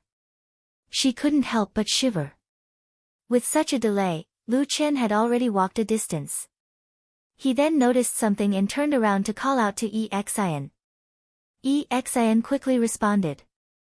She shook off the inexplicable thought in her mind and quickly chased after Lu Chen. As the two of them gradually walked further away, a light breeze suddenly blew from the surface of the river, passing through the silent depths of the wild grass. The verdant leaves of the grass and trees trembled slightly like waves, faintly making out a blurry shadow, flashing past the grass and leaves in the distance. Lu Chen didn't go up the river with Exian. Instead, they went downstream. After walking for a while, Exian noticed this and asked Lu Chen about it. Lu Chen's answer was also very straightforward. It was easier to go downstream. If they went upstream, they would have to enter several mountain ranges, including the Black Armor Mountain. There were all kinds of demon beasts and unknown dangers in the mountains. It was very troublesome. Even if they found the way back to the Black Armor Mountain, it was unlikely that they could go back the way they came. Because demon beasts like black jackals were very vengeful, the large group of ferocious wild dogs was probably still waiting in the mountains. As long as the direction was right, they could also get out of the chaotic land by going downstream, and there would be less danger on the way. In the current situation, Exian didn't have much of a mind of her own. Moreover, after last night's escape, she had developed a lot of trust in Lu Chen, who she had only known for a few days. After all, he saved her life and healed her injuries. Even if he wanted to harm her, he would have done what he should have done last night. Therefore, she quickly accepted this reality and obediently followed Lu Chen downstream. It was a sunny day in late autumn. The river was calm and clear, and the hills on both sides of the river were undulating. It looked like a painting, not at all like the legendary land of confusion that was known to be filled with countless dangers and dangers. After walking for about half an hour, they walked along the river into a valley. Suddenly, they saw a colorful scene in front of them. Taking a closer look, it turned out to be a piece of land with a radius of several acres, covered with all kinds of colorful strange flowers. The flowers were delicate and beautiful, and each flower was extremely large. The smallest one seemed to be the size of a wash basin. Blooming under the sun, it was like a strange land of rainbows that fell into the human world. Exian opened her eyes wide and couldn't help exclaiming, "Ah, it's so beautiful here. So many beautiful flowers." Before she could finish her words, she suddenly heard Lu Chen's faint voice beside her, "If you don't want to die, then stay further away from that side." Exian turned her head back in shock, her mouth half agape. "Why?" Lu Chen didn't even turn his head back as he walked forward. His body neared the riverside and distanced himself from the cluster of flowers. At the same time, he said, "This is a bloodthirsty demon flower. Usually, it uses its flowers to lure living creatures. As long as there's a prey that comes near, countless sharp thorns will break out from the ground and pull the prey back. At the same time, the thorns have a strange poison. It's not fatal, but it can make the prey's entire body weak and unable to move. After it's dragged back to the cluster of flowers, it will turn into a bloody pulp." His words were said calmly, but Exian was dumbstruck. Her face turned pale and revealed a look of fear. When she looked at the beautiful cluster of flowers again, she couldn't help but shiver and said in a low voice, Why are there so many monsters here?" Lu Chen glanced at her and shook his head without saying a word. He turned and continued to walk forward. Exian was a little discouraged. She sighed and followed him. The two of them walked along the river and bypassed the seemingly beautiful land of demonic flowers. After walking for a while and seeing that they were about to walk out of the valley where the bloodthirsty demonic flowers were hidden, they suddenly heard a low whine coming from the side. It sounded a little mournful, and it was somewhat similar to the cry of the black jackal yesterday. Exian's first reaction was that her hair stood on end. She almost jumped up. Yesterday, she was almost killed by those terrible black jackals, so she was almost allergic to this kind of terrible sound. However, in comparison, Lu Chen was much calmer. He first grabbed Exian, who was about to rush forward to escape, and pulled her to his side. At the same time, he frowned and looked to the side of the valley exit. Exian was still in a state of shock, but she felt at ease when she felt Lu Chen's hand beside her.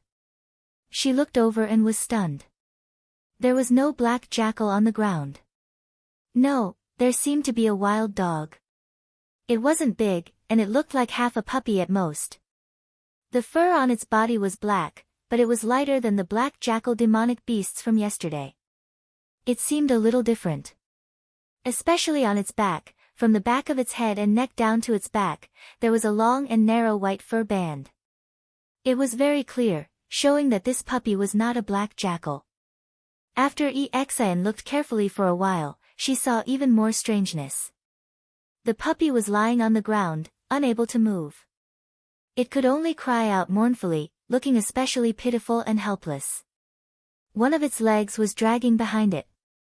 Unlike the other 3 legs, it seemed to be broken.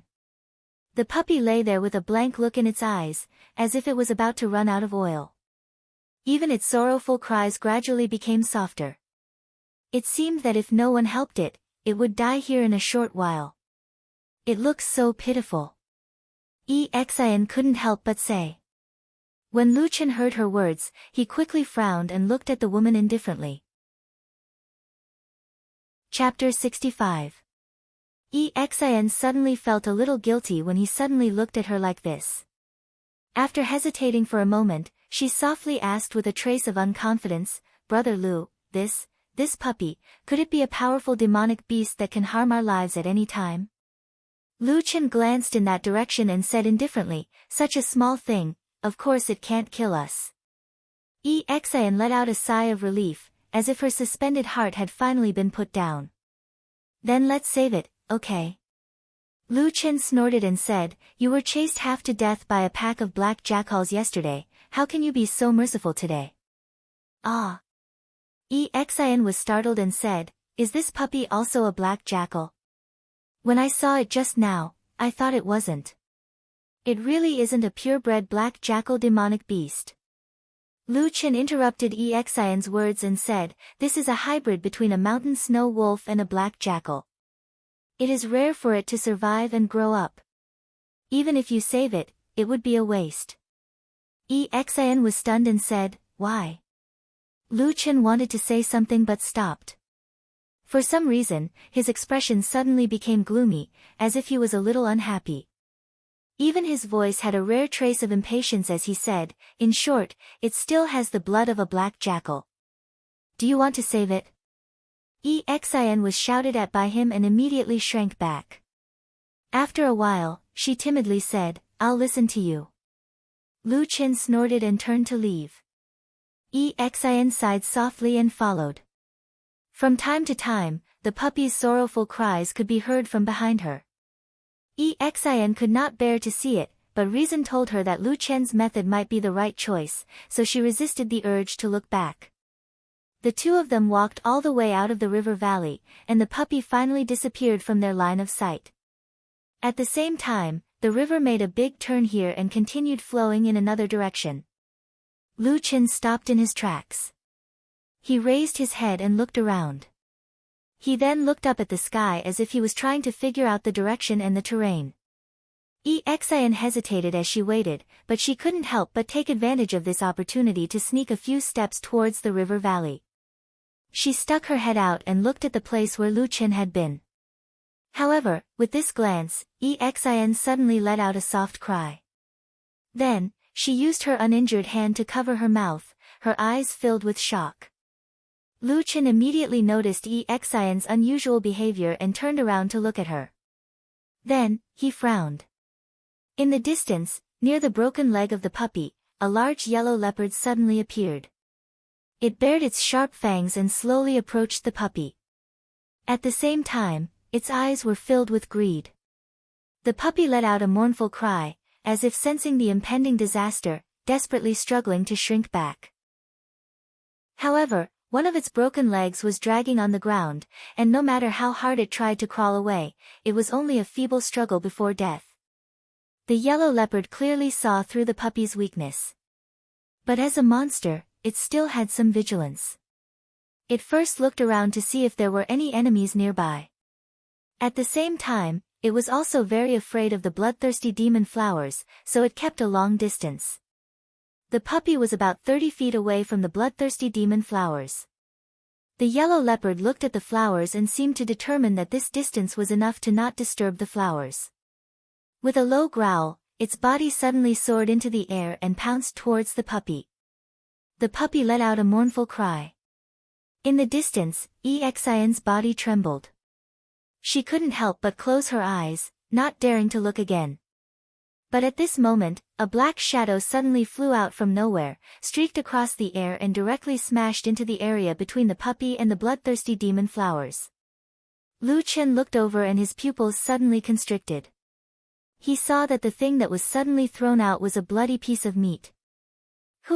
There seemed to be a light breeze, gently blowing past. In the vast empty space in the river valley, everything suddenly quietened down. Almost in that instant, the yellow leopard who was already in the air suddenly let out an angry roar. But the ground in front of him suddenly shook violently. Near that piece of meat, a boom sound was heard. Several thick vines full of thorns broke out from the ground and rushed out, wrapping around that piece of meat.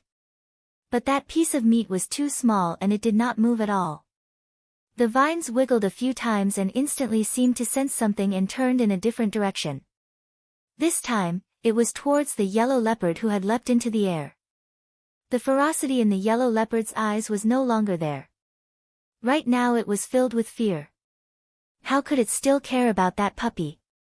With a mournful cry, it landed on the ground and was about to run away with its tail between its legs. However, those extremely terrifying vines arrived with a loud bang. Their speed was fast, almost like lightning. Wherever they passed, sand and stones flew. Only a rumbling sound mixed with sharp howls could be heard. A moment later, amidst the yellow leopard's angry roar, it was actually caught by those vines just as it was about to run out of the boundary and then slowly dragged back. The yellow leopard screamed and screamed, struggling with all its might. However, the vines wrapped around it and not long after, countless of thorns pierced into the yellow leopard's flesh. Gradually, its voice became lower and lower. Its struggling became smaller and smaller until it finally reached a state of limp helplessness. At this time, a black rope suddenly flew out. There was a sharp claw attached to the rope and it accurately landed on the yellow leopard's hind leg. Then, it suddenly grabbed tightly and the sharp blade instantly cut open the yellow leopard's flesh. The yellow leopard let out a mournful cry as one of its hind legs was separated from its body.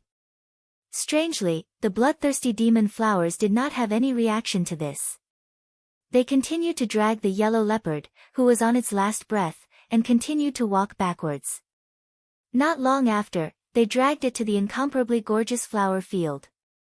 After wriggling for a while, it once again became quiet. The rope that was holding the leopard's leg fell to the ground and also slowly retracted. At the same time, a figure walked out and unhappily spat.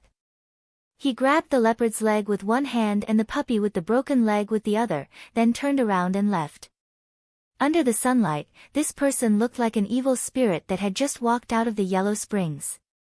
His body was bent and his skin was dark and cracked. He was almost like a skeleton with only skin and bones. And on that terrifying face, two broken fangs protruded from the side of his mouth, making him look more like a beast than a human. As he left, this strange person seemed to think of something. He suddenly turned around and looked in the direction of the valley's exit. However, he saw that it was empty and there was no sign of anyone. He muttered something, as if he was cursing something viciously. Then, he grabbed the bloody leg and quickly disappeared into the valley. No one knew where he went. After a long time, Lu Chen and Exian's figures slowly appeared behind the stone wall of the valley's exit. Lu Chen's hand was tightly covering Exian's mouth. Exian's eyes were filled with shock, as if she could not understand what had just happened. On the other hand, Lu Chen's expression was rather cold.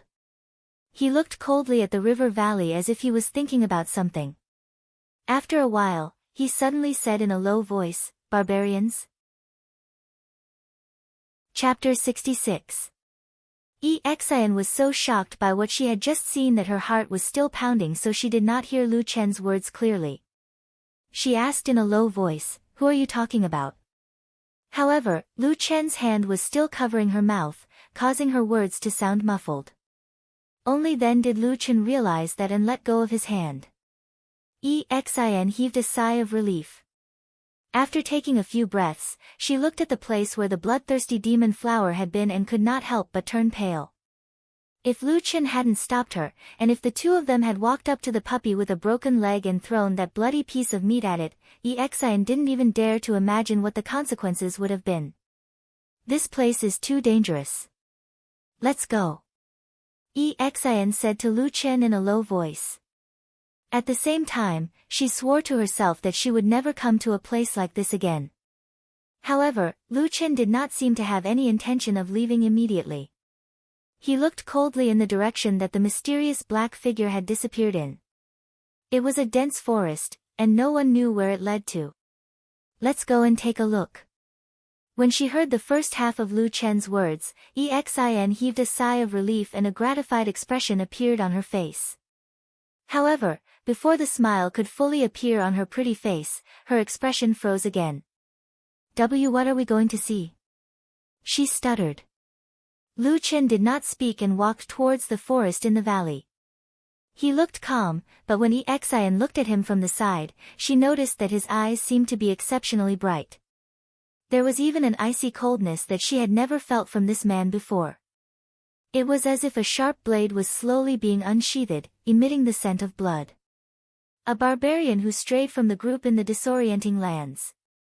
A low voice seemed to come from his mouth. It sounded like he was talking to himself, but it also sounded like he was laughing coldly.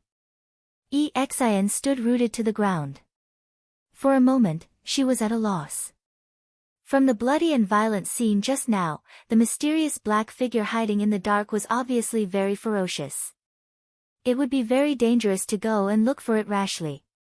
However, she did not understand why Lu Chen, who had been very cautious most of the time, would suddenly act out of character and insist on finding trouble with the black figure. Wouldn't it be better to just leave this place? After all, neither of them were injured, right? She hesitated for a long time. When she looked up, she realized that Lu Chen had already walked far away. Seeing that he was about to reach the edge of the forest, Exin could not help but feel a little afraid. She didn't have much worldly experience, so she was a little afraid of the disorienting lands after last night's experience. Lu Chen was her most trustworthy backer at the moment. At that moment, she couldn't help but call out, "Big brother Lu, wait for me." As she spoke, she jogged to catch up to him. Walking into the forest, Exin felt that the surrounding light had suddenly dimmed. The temperature was also slightly lower than outside. She guessed that it was because the forest was too dense. There were many short shrubs in the forest. Who knew how many years of fallen leaves had formed a thick layer on the ground? When she walked on it, she felt that it was soft under her feet. The air was filled with the smell of the leaves and rotten soil under her feet. It didn't take Lu Chen much effort to find a hidden path in the forest, and then he walked along it. The path was intermittent and strange. Sometimes, it would suddenly disappear. However, no one knew what kind of strange ability Lu Chen had. Every time this happened, he would carefully observe the surroundings and find some traces in some inconspicuous corner. From there, he would rediscover the path. Some of the traces were faint bloodstains from the short leaves. Some were leaves that had just fallen. There were even some that were almost unrecognizable footprints on the withered leaves. However, Lu Chen still managed to find them one by one. Exin followed behind Lu Chen. Her eyes were filled with shock and horror. Ever since she was young, she had embarked on the path of immortal cultivation. All she knew was cultivation techniques. At most, she would spar with her fellow disciples. She had never seen anything like this before. She looked at the back of the man in front of her and suddenly felt a sense of trepidation. If one day, she became this man's prey, she would definitely have nowhere to run, right? She could vaguely sense that this man named Lu Chen seemed to exist on the other side of the cultivation world that she was familiar with. Before coming to the chaotic lands, she knew nothing about the things in that dark world. Lu Chen's movements were practiced and efficient. Sometimes, his movements were so sharp that Exin felt that there were some hidden traces. It was as if he knew the location beforehand and found it with incredible speed. Or perhaps, he seemed to be familiar with the habits of the black shadow in front of him. About an hour later, Lu Chen suddenly stopped in his tracks and stopped Xian. In front of them, outside the dense thicket, there was an open space about half an acre in size. A large boulder abruptly rose up to form a slope, and under the boulder was a cave entrance. The ground outside the cave was a mess. There were things that looked like garbage everywhere. There were charred stones, broken wooden sticks, and bones of different sizes. At a cursory glance, most of them were small animal bones. Huff, huff, huff, a strange sound came from the cave.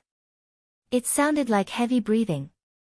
Not long after, a black shadow walked out. It was indeed the strange man who had appeared in the valley of the bloodthirsty demon flowers.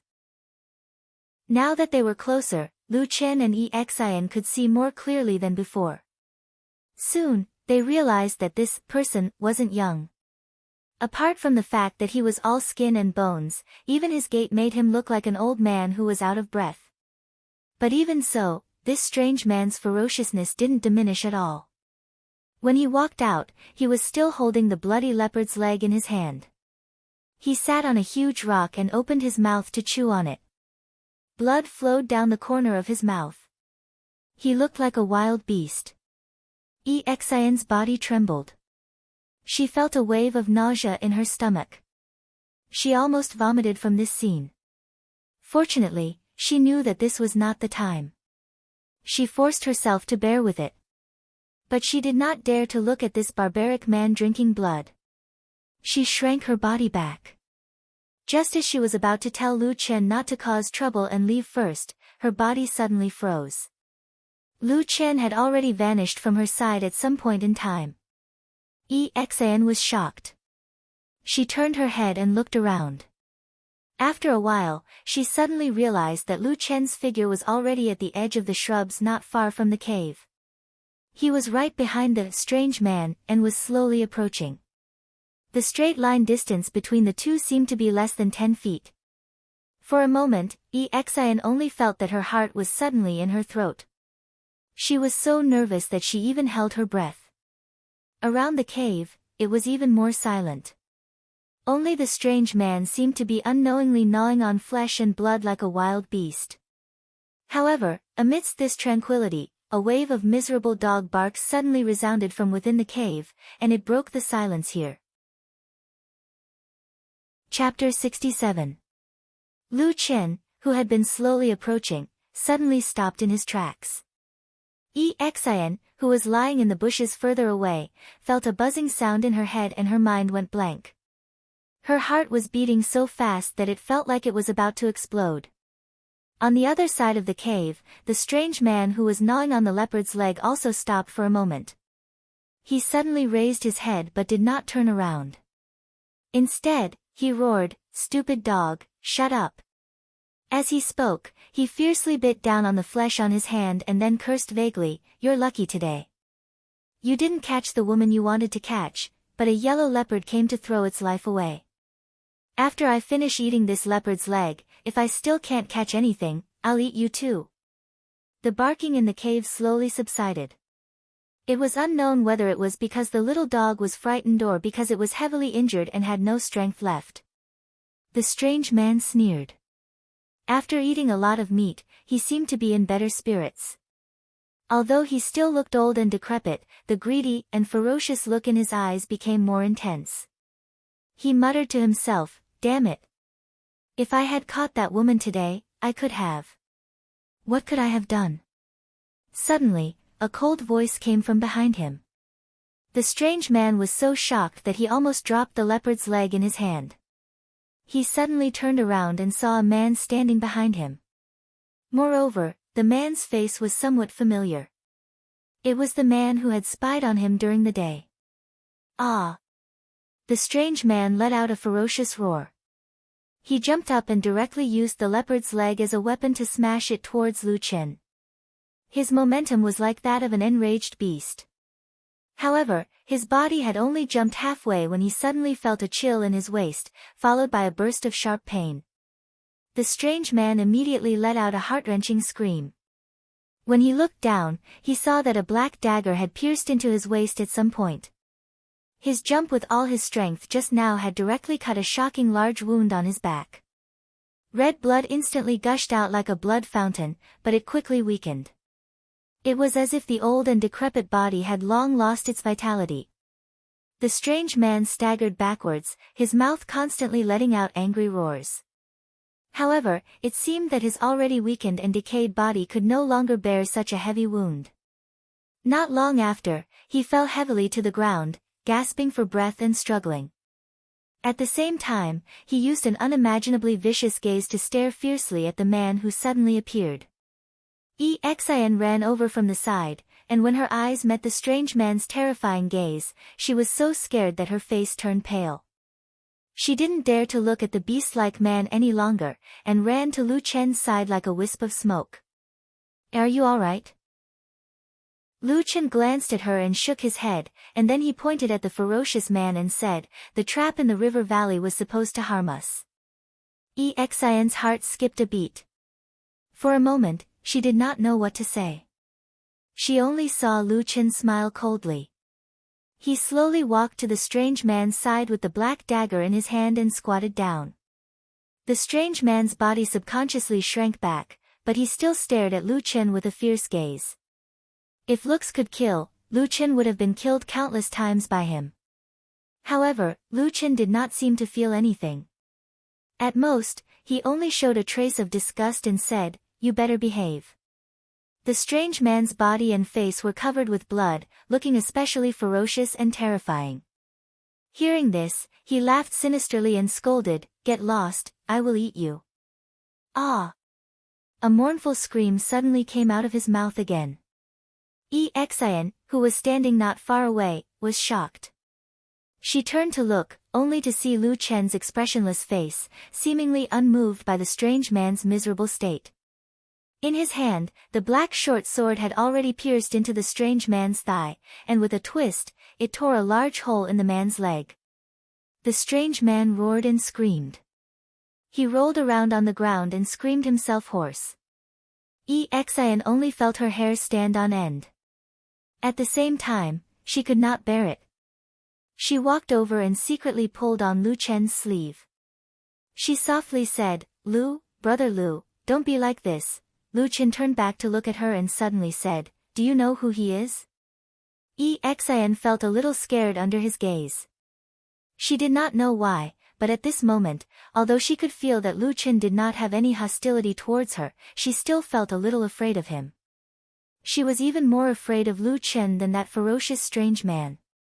She lowered her head and softly said, "I don't know." "He is a barbarian." Lu Chen's voice sounded in her ear. His calm voice seemed to have a trace of coldness. Exin was shocked and said, "Barbarian? Didn't the barbarians retreat to the southern wilderness after they were defeated in the war 1,000 years ago?" Lu Chen glanced at the old barbarian who was still screaming miserably on the ground and said, "Most of the barbarian tribes have retreated, but the 1,000-year war was too intense. Even some of the passages and mountain ranges were destroyed by those powerful true sovereigns and true ones. So, there are still some barbarians left in the chaotic lands." This was the first time Exin heard of this.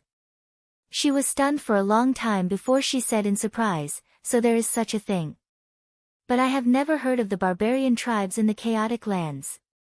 Lu Chen said, "The remaining barbarians mostly live in the form of tribes and live in the depths of the chaotic lands. They will not easily come to the outskirts. It is not strange that you do not know of them." Exin hesitated for a moment and said, "I heard that the deeper you go into the chaotic lands, the more dangerous it gets. If that is the case, why don't the barbarians come to the outskirts? Isn't it better to live there?"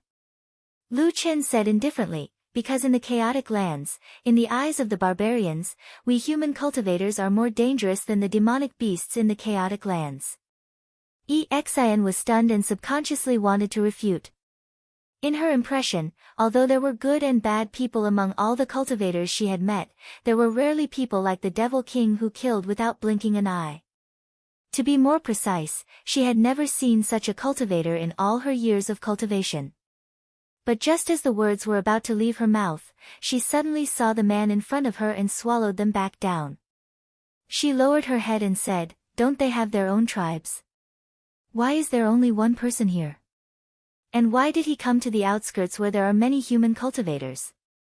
The depths of the chaotic lands are extremely dangerous.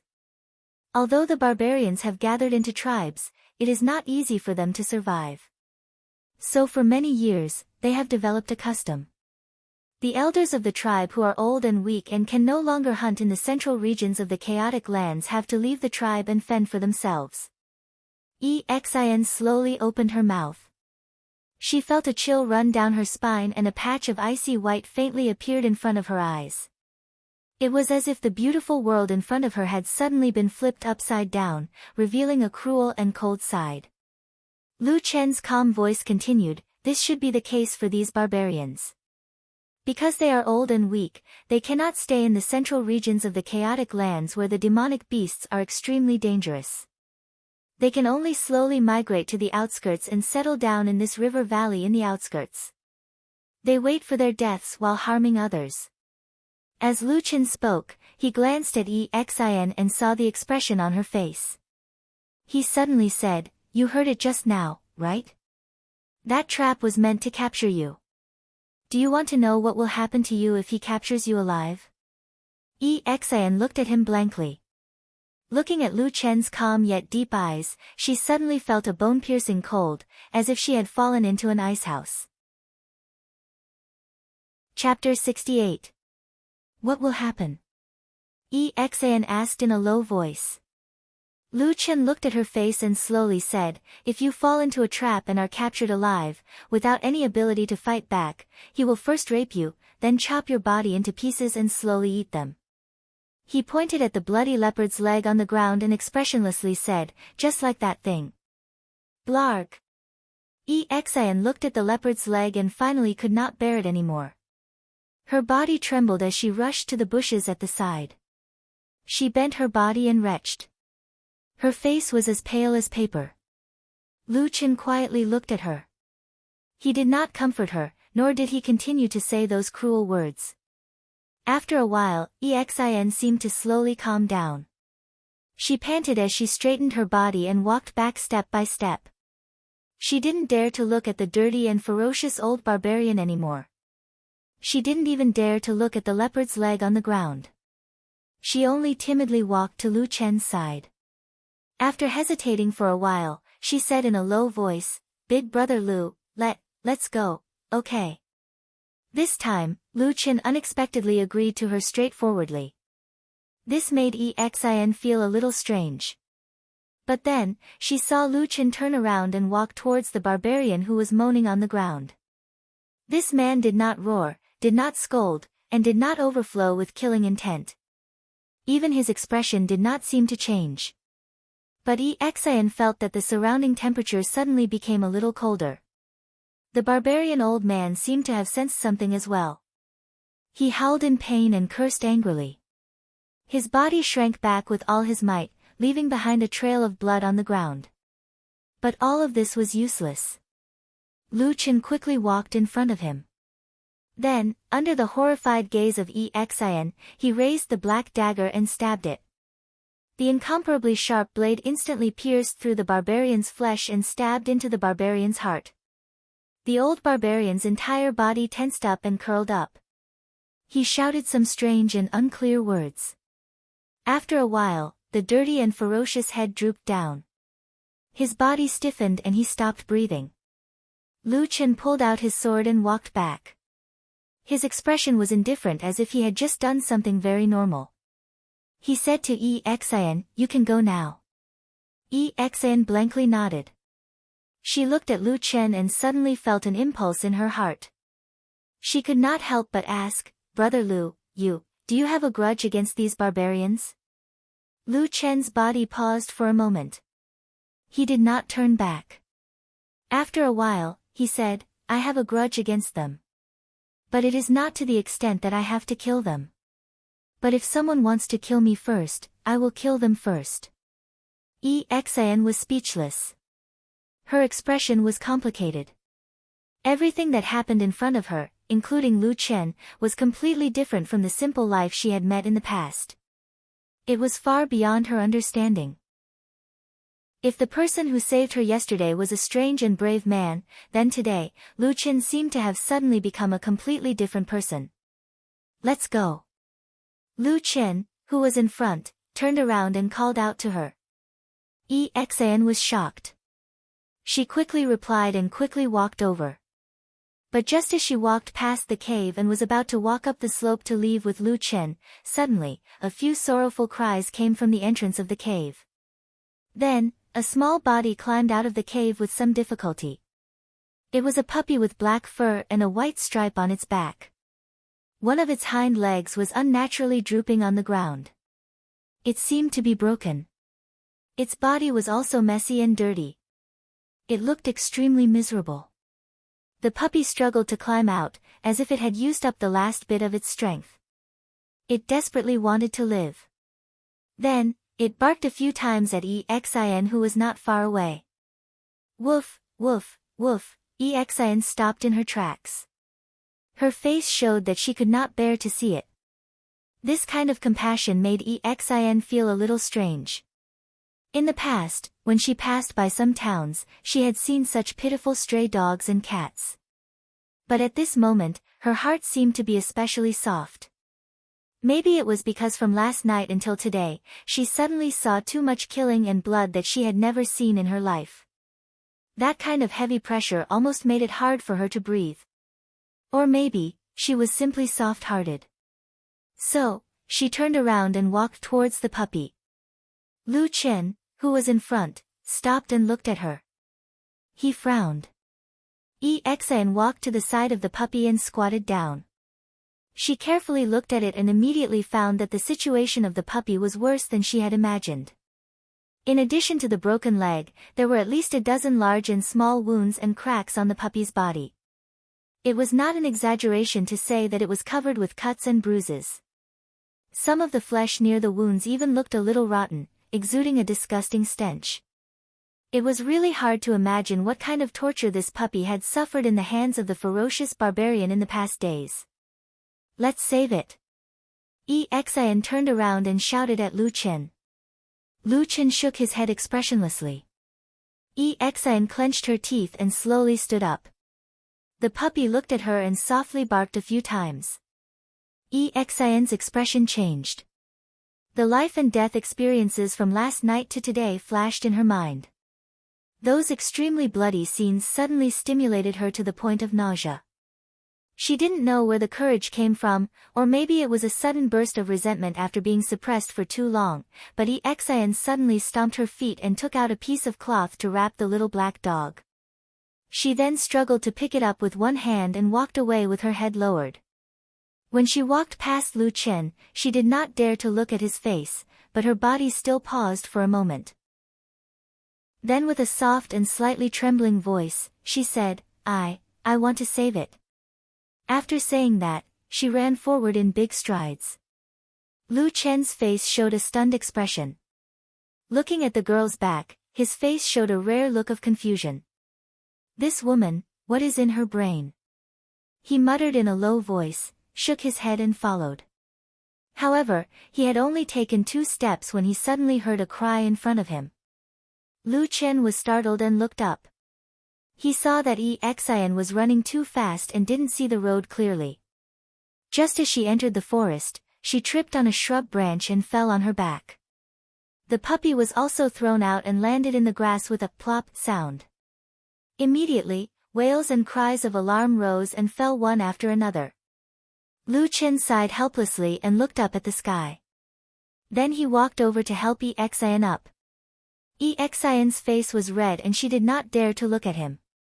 She lowered her head and patted the dust off her body. Then she ran over to pick up the puppy.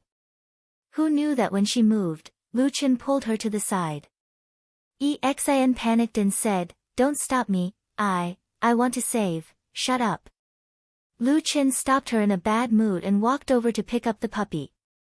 He glared at Exin and said, "Don't talk nonsense, let's go." Exin said embarrassedly. You. Lu Chen snorted and ignored her. He grabbed the puppy and walked forward. At the same time, he said, I spent a lot of effort to fix your hand. Don't break it again for no reason. So troublesome.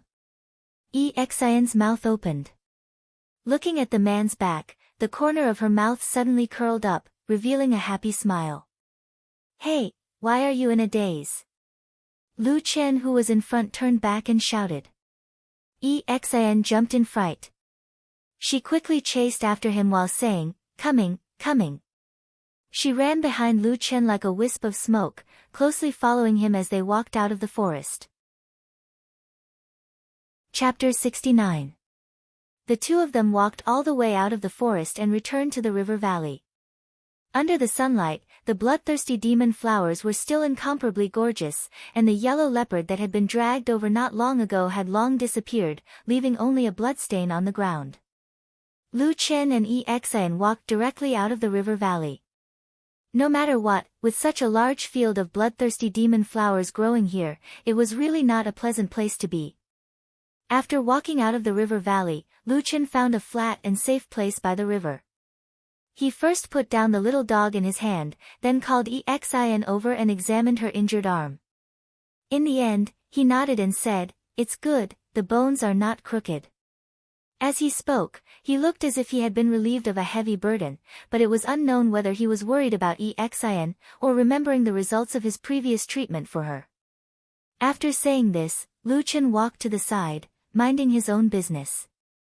Exin glanced at him and wanted to say something, but then she immediately swallowed her words. She then walked with some difficulty to the little black dog and sat down next to it. The little black dog raised its head and glanced at her. Speaking of which, it was strange. Even though this little dog's entire body was covered in scars, it stank to the heavens, and its fur was dirty to the point it was knotted together, making it extremely unsightly. Only its eyes were still bright and clear. Perhaps that was the only beautiful thing on its body. Exin sighed and said in a low voice, I'll help you, don't bite me. The little black dog looked at her for a while, then barked, but it was unknown whether it agreed or not. Exin searched her bosom for a while, and after a while, took out a silk handkerchief. Then, with some difficulty, she used her remaining uninjured hand to use the silk handkerchief to wipe the dust off the little black dog's body, as well as the shocking wounds. Perhaps it felt the kindness of the young woman in front of it, but the little black dog did not avoid or struggle, and actually obediently lay on the ground, not moving at all. In the distance, Lu Chen glanced over, his expression still indifferent, and no change could be seen. However, Exin's movements looked a little clumsy, and it was obvious that she had never done such a thing before. In addition, the little black dog's injuries were too many and too heavy, so after a few tries, she accidentally touched the little black dog's wounds, immediately causing its body to tremble and let out a cry. Exin's hands suddenly trembled, and she hurriedly said in a soft voice, I'm sorry, I'll be gentle, woof woof woof woof. Before her voice died away, the little black dog let out another cry. It turned out that Exin had just avoided a wound, and then pressed on another wound, causing the little black dog to tremble in pain. This happened a few times in a row, on the originally calm and peaceful riverside, only the dog's barking could be heard, mournful and painful with a bit of helplessness. The young woman's forehead was covered in sweat, and her only hand kept waving the silk handkerchief, and every movement was a little stiff. In the end, she did not even dare to press down again, and her pair of eyes flickered with tears, looking like she was about to cry. Hey! A familiar voice rang out behind her. Exin shivered, and looked back, only to see that Lu Chen had walked behind her, and stood there with a helpless expression on his face. He used his hand to gently pat his forehead, and said, Get out of the way. Exin was stunned for a moment, and said, What are you doing? Lu Chen glared at her unhappily, and said, Although I didn't want to save this dog in the beginning, but I can't just watch you make it suffer to death here. Exin was speechless, and her face was red as if it was about to catch fire. She hurriedly took a step back, and at the same time, she muttered in a low voice, I didn't mean to. Lu Chen did not pay attention to her at all, and squatted down to look at the little black dog, and then looked at the injuries on its body, and finally touched the broken leg, and his eyebrows slowly wrinkled. Xin had been watching him carefully, and seeing his serious expression, her heart could not help but sink, and she hurriedly asked, "Brother Lu, how is it? Is the little dog okay?" Lu Chen did not answer her question, and only pondered for a moment, and then glanced at the little dog, and said lightly, "If you want to live, be obedient." Facing Lu Chen, the little black dog was obviously much more nervous than before, and its whole body looked a little stiff, and then it softly whimpered a few times, and it was unknown whether it understood Lu Chen's words. Lu Chen turned his hand, and the black dagger appeared in his hand again, and then directly turned his hand over to cut the little black dog. Xin, who was standing to the side, cried out in alarm, and her body involuntarily took a step forward. The little black dog also suddenly barked, and it looked like it was scared out of its wits, and there was a look of despair in its eyes as it lay on the ground. But after a moment, suddenly, a piece of black fur was seen floating in the air, and then slowly falling down. It turned out that Lu Chen had swung his sword to scrape off a piece of fur on the little dog's body, and then they saw him move the sword as if it was flying, one slash after another, and actually began to shave the little dog's fur. In the midst of this, because of all kinds of tangled fur, and because it was riddled with wounds, it could not avoid touching the little black dog's wounds, and the little dog was in so much pain that it cried out, but the expression on Lu Chen's face did not change. And as if frightened by the sharp murderous aura of the black dagger, although the little dog cried out in pain, it still forced its body to lie on the ground, and did not dare to move at all. Not long after, fur was scattered on the ground, and the little dog from head to toe, all the fur on its body was shaved. The original little black dog had become a little bald dog, and its body was completely bare, and it was really ugly and comical. But it also made it more clear that the little dog's body was densely covered with wounds, and it was a ghastly sight. After finishing the shave, Lu Chen did not stop. First, he swept over all the little dog's wounds, ignoring the old wounds that had already formed scabs, and first sprinkled some medicinal powder on the new wounds, and then used cloth to bandage them. Then, he went to the wounds that had already rotted, and after a pause, he stretched out his hand to press the little dog's body, and then glanced at the little dog, and said calmly, "Bear with it." The bald little dog stared blankly at Lu Chen, and then looked at the black dagger in his hand, and its body violently convulsed and trembled. Under the horrified gaze of Xin, Lu Chen directly swung the dagger down, and the sword cut into the little dog's rotting wounds, and then with a twist of the blade, the rotten flesh was directly cut off, and he flung it to the side. The little dog let out an incomparably shrill cry, as if its heart and lungs were being torn apart, and its whole body trembled incessantly. But what was surprising was that although it looked like it was in extreme pain, it really was lying on the ground, not moving. This puppy was actually enduring the pain with great difficulty. Lu Chen also seemed to be a little surprised, and he tilted his head to look at it, a faint trace of admiration in his eyes. Chapter 70. Although he was surprised by the black puppy's endurance, Lu Chen's hands did not stop. The black sword danced around the puppy's body, and not long after, 3 pieces of rotten flesh were cut off from the puppy's body. Fresh blood flowed all over the ground. Then, Lu Chen skillfully took out some strange medicinal powder and sprinkled it on the puppy's wounds. The bleeding quickly stopped, and he used a white cloth to bandage the puppy's wounds. After that, the puppy looked like it was on the verge of death. It had no strength left, and could only rest its head on the ground, gasping for air. On the other hand, Xin, who was standing at the side, was horrified, and her face seemed to be slightly pale. However, after seeing that the wounds were bandaged with white cloth, Xin heaved a sigh of relief and said softly, "Thank you, Brother Lu." Lu Chen looked at her and said, "It's not over yet." "Ah." Xin was shocked and said, "What else?" Lu Chen silently turned his head, as if he had nothing to say. He just pointed at the puppy's hind leg. There was a broken leg there. Xin was speechless, and did not know what to say.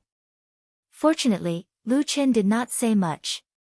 He walked to the side and chopped a wooden stick, just like how he treated Exian this morning.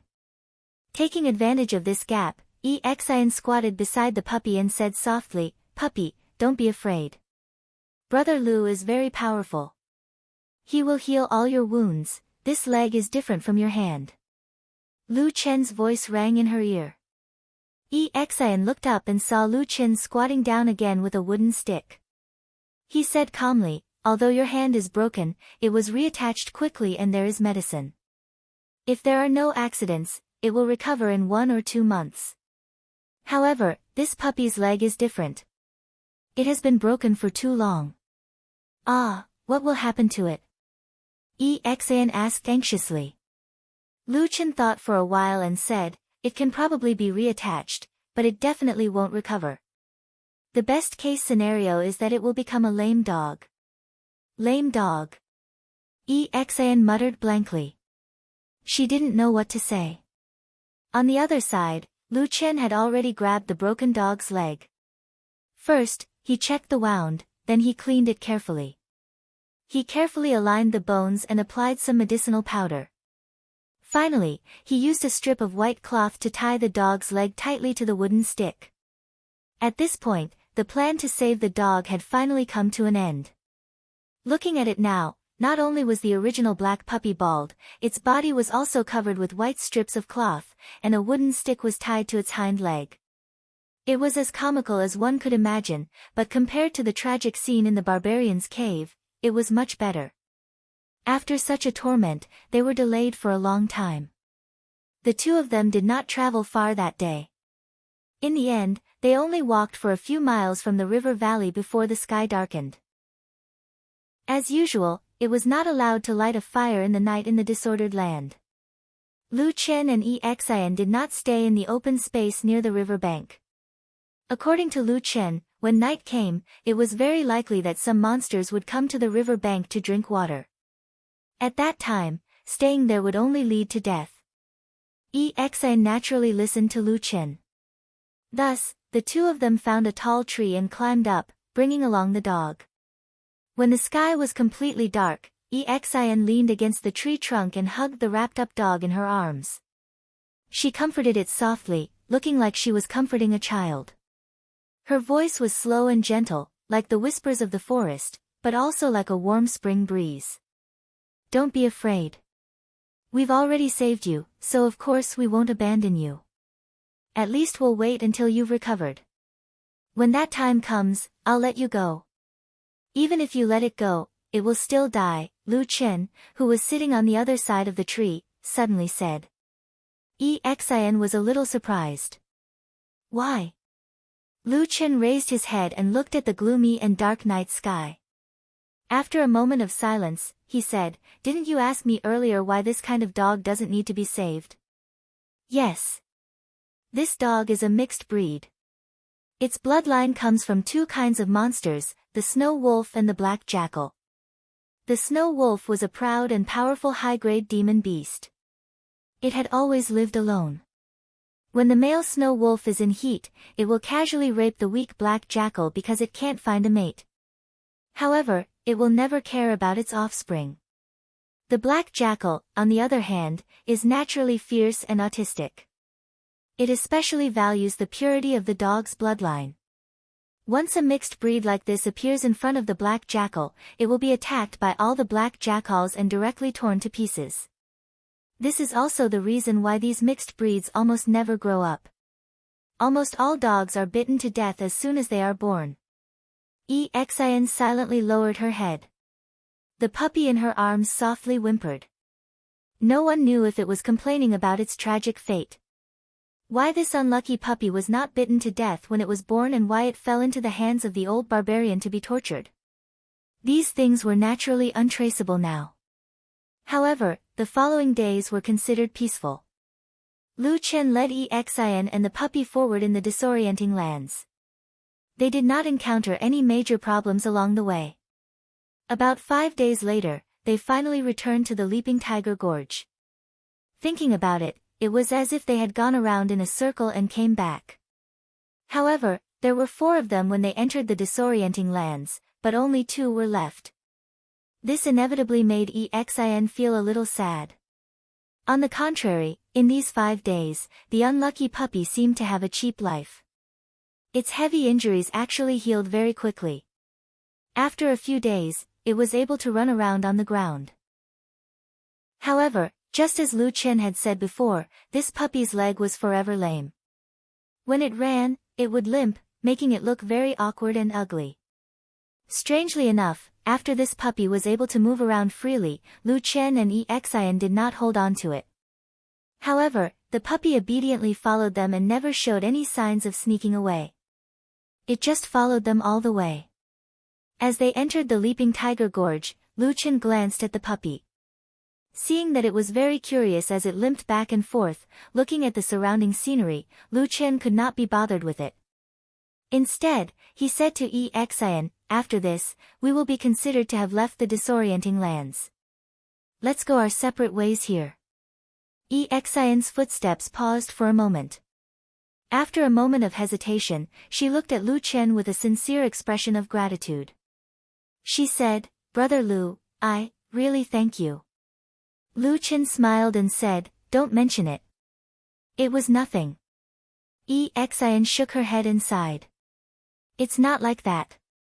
I know that I am a very stupid person and caused you a lot of trouble along the way. Brother Lu, I won't say anything else.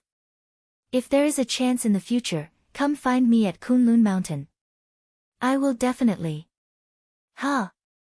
Lu Chen was stunned. He stopped in his tracks and looked at Xin with a shocked expression. "What? You are a disciple of the Kunlun party?" Chapter 71. Xin blushed and said, "Well, I'm not really one yet, but I should be one after a while."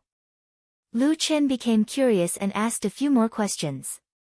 As it turned out, although Xin looked delicate, she was actually a woman with an impressive background. She was born in Kunwu City, at the foot of the Kunlun Mountains. She was the daughter of a member of the Yi clan. The Yi clan had a close relationship with the Kunlun party for many years. Over the years, many of their disciples had entered the Kunlun party. When Xin was young, a powerful golden core cultivator had taken a fancy to this girl's potential. He had contacted the Yi family in advance and was prepared to take her in as a disciple. However, something unexpected happened to Jean Dan Friar and he was seriously injured. He was forced to go into seclusion for 10 years, which delayed Xin's acceptance as a disciple. However, this matter was known to the Kunlun party and the Yi clan did not conceal it. Therefore, almost everyone in the Kunlun Mountains regarded Xin as a disciple of the Kunlun sect.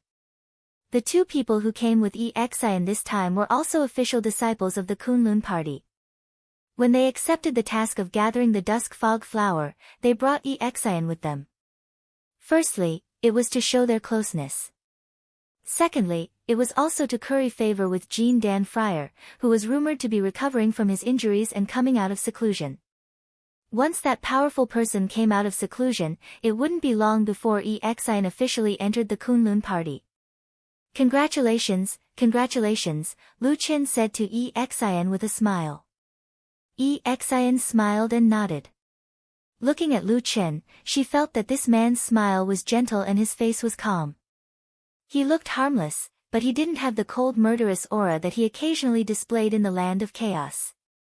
For a moment, Xin was even in a trance. She felt that when she looked at Lu Chen, she was hallucinating. One was a man standing in the light with a gentle smile, the other was a cold and murderous demon hiding in the dark. However, this kind of thinking was a bit ridiculous. Xin shook her head to get rid of this boring thought and said goodbye to Lu Chen. Then, she waved at the dog standing next to her and said with a smile, "Atsu, come here, I'll take you home." Atsu was the name they gave to the dog. Originally, Lu Chen had given the dog even more random and unpleasant names, such as, Hey Wang, Hua, Baldi. In his words, the dog would run away sooner or later anyway, so there was no need to bother giving it a good name. Finally, when Xin saw that the dog was pitiful, she mustered up the courage to speak up for justice and argued for this unlucky dog. After refuting these unpleasant names one by one, the two reluctantly came up with a homonym for Baldi and simply called it Atsu. Although it sounded rustic, it was at least down to earth and not particularly unpleasant.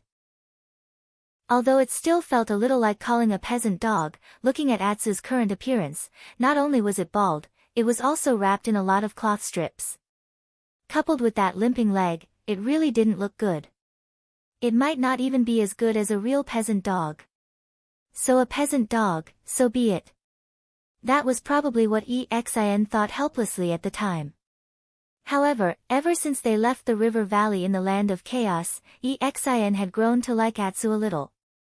Speaking of which, she grew up in the E family, so her living conditions were naturally excellent. However, due to her strict upbringing, she had never raised a cat or a dog. Now, she really liked Atsu, which had been rather obedient these few days. Lu Qin stood at the side and looked at Exin in surprise. "You're taking it home to raise?" "Yes," Exin said happily, "Atsu is also very pitiful. Look at how badly it's injured." Lu Qin glanced at Atu, who was standing not too far away from his feet. When he first found him, he was indeed severely injured. However, this dog had the bloodline of a demonic beast, so his recovery ability was astonishing. In just a few days, the wounds on his body had healed a lot, especially the injury on his broken leg. Although he couldn't change the fact that he was lame, he could still run after throwing away the wooden stick. In comparison, the wooden stick in Exin's hand was still there.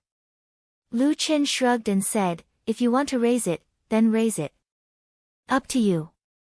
Atsu, come here." Exin waved at the puppy with a smile on her face. Atsu obediently wagged its tail and ran to her feet. Exin squatted down and touched Atsu's bald head with a doting look on her face. "Atsu, say goodbye to Brother Lu. We're going home." Atsu tilted its head and looked at Exin with a pair of unusually bright eyes. Then, it barked twice. Exin laughed. She pointed at Lu Qin and said, "We're saying goodbye to Brother Lu. We're leaving soon." Atsu blinked its eyes. It looked at Exin, then looked back at Lu Qin. Then, it barked at Exin again. Then, it turned around and ran to Lu Qin's side, lying down. Huh! Lu Qin and Exin were stunned at the same time. It didn't look like it was going to say goodbye. After a while, Lu Qin suddenly frowned as if he thought of something. On the other side, Exin ran over and reached out to hug Atsu. At the same time, she said, "Atsu, are you stupid? I mean..." Before she finished speaking, the puppy shrank back and avoided Exin's arm. Then, it hid behind Lu Qin. This time, the meaning of Atsu couldn't be clearer. Exin also stood up in shock. After a while, she suddenly felt a little embarrassed and said angrily, "Hey! Stinky Atsu, are you kidding me? These days, I'm the one who fed you, hugged you when you slept, and played with you normally. But now, you choose Brother Lu and not me?" Atsu's bald head poked out from behind Lu Chen's calf. It looked a little sneaky. Then, it barked twice, as if admitting to it. Lu Chen rolled his eyes. Atsu rubbed its head against his leg and wagged its tail like a windmill. It looked like it was trying to flatter him. Exin rubbed her forehead with her hand. Then, she pointed at Atsu and said, you. Lu Chen coughed and said, I can roughly guess the reason. What is it? Exin immediately asked. For millions of years, the chaotic lands has always been a dangerous world where the strong prey on the weak. The countless creatures here, including demonic beasts of all sizes, have long gotten used to this set of rules. So, when they are still small and weak, if they have a choice, all demonic beasts will follow their innate instincts and attach themselves to the stronger side.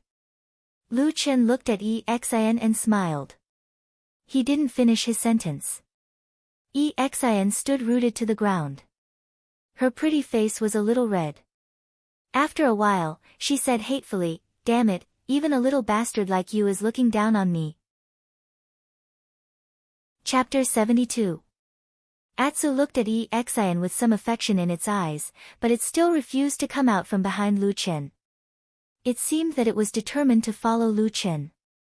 Lu Chen also sighed and said to Atsu, "Hey, stupid dog, let me tell you, if you follow her, you can live a good life without worrying about food and drink.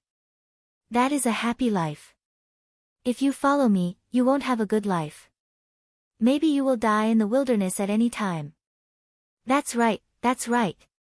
Exian repeated, looking at Atsu eagerly. This time, Atsu didn't even look at Exian, it just looked at Lu Chen and wagged its tail desperately. You stupid dog. Exian was so angry that she couldn't speak, but she was also a little reluctant to leave Atsu. Her eyes were a little red. In the following period of time, 2 people and a dog spent almost half a cup of tea's time at the exit of the Leaping Tiger Gorge. However, no matter how much Exian tried to persuade him, Atsu was still indifferent. In the end, Exian finally gave up. She had no choice but to say goodbye to Lu Chen.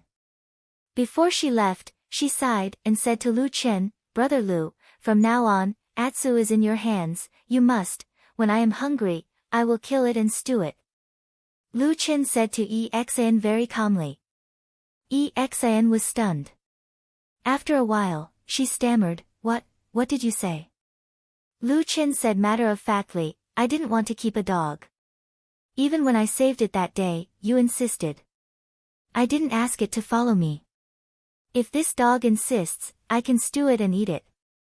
It doesn't seem to be a problem." "Something's wrong," Exian almost shouted. Then, she put on a sad face and said, "Brother Lu, Atsu is so pitiful. Don't eat it, just let it go." Lu Chen looked at her appearance and couldn't help but laugh for a moment. There was an inexplicable warmth in his heart. Exian was still young and seemed to have been spoiled since childhood. She was indeed very pure.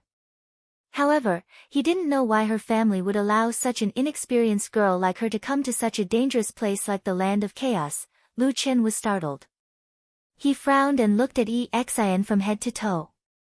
Being stared at like this, Exian suddenly felt guilty. She took a step back and said, "Brother Lu, what's wrong?" Lu Chen snorted and said, "Don't tell me you snuck out without telling your family." Exian was speechless.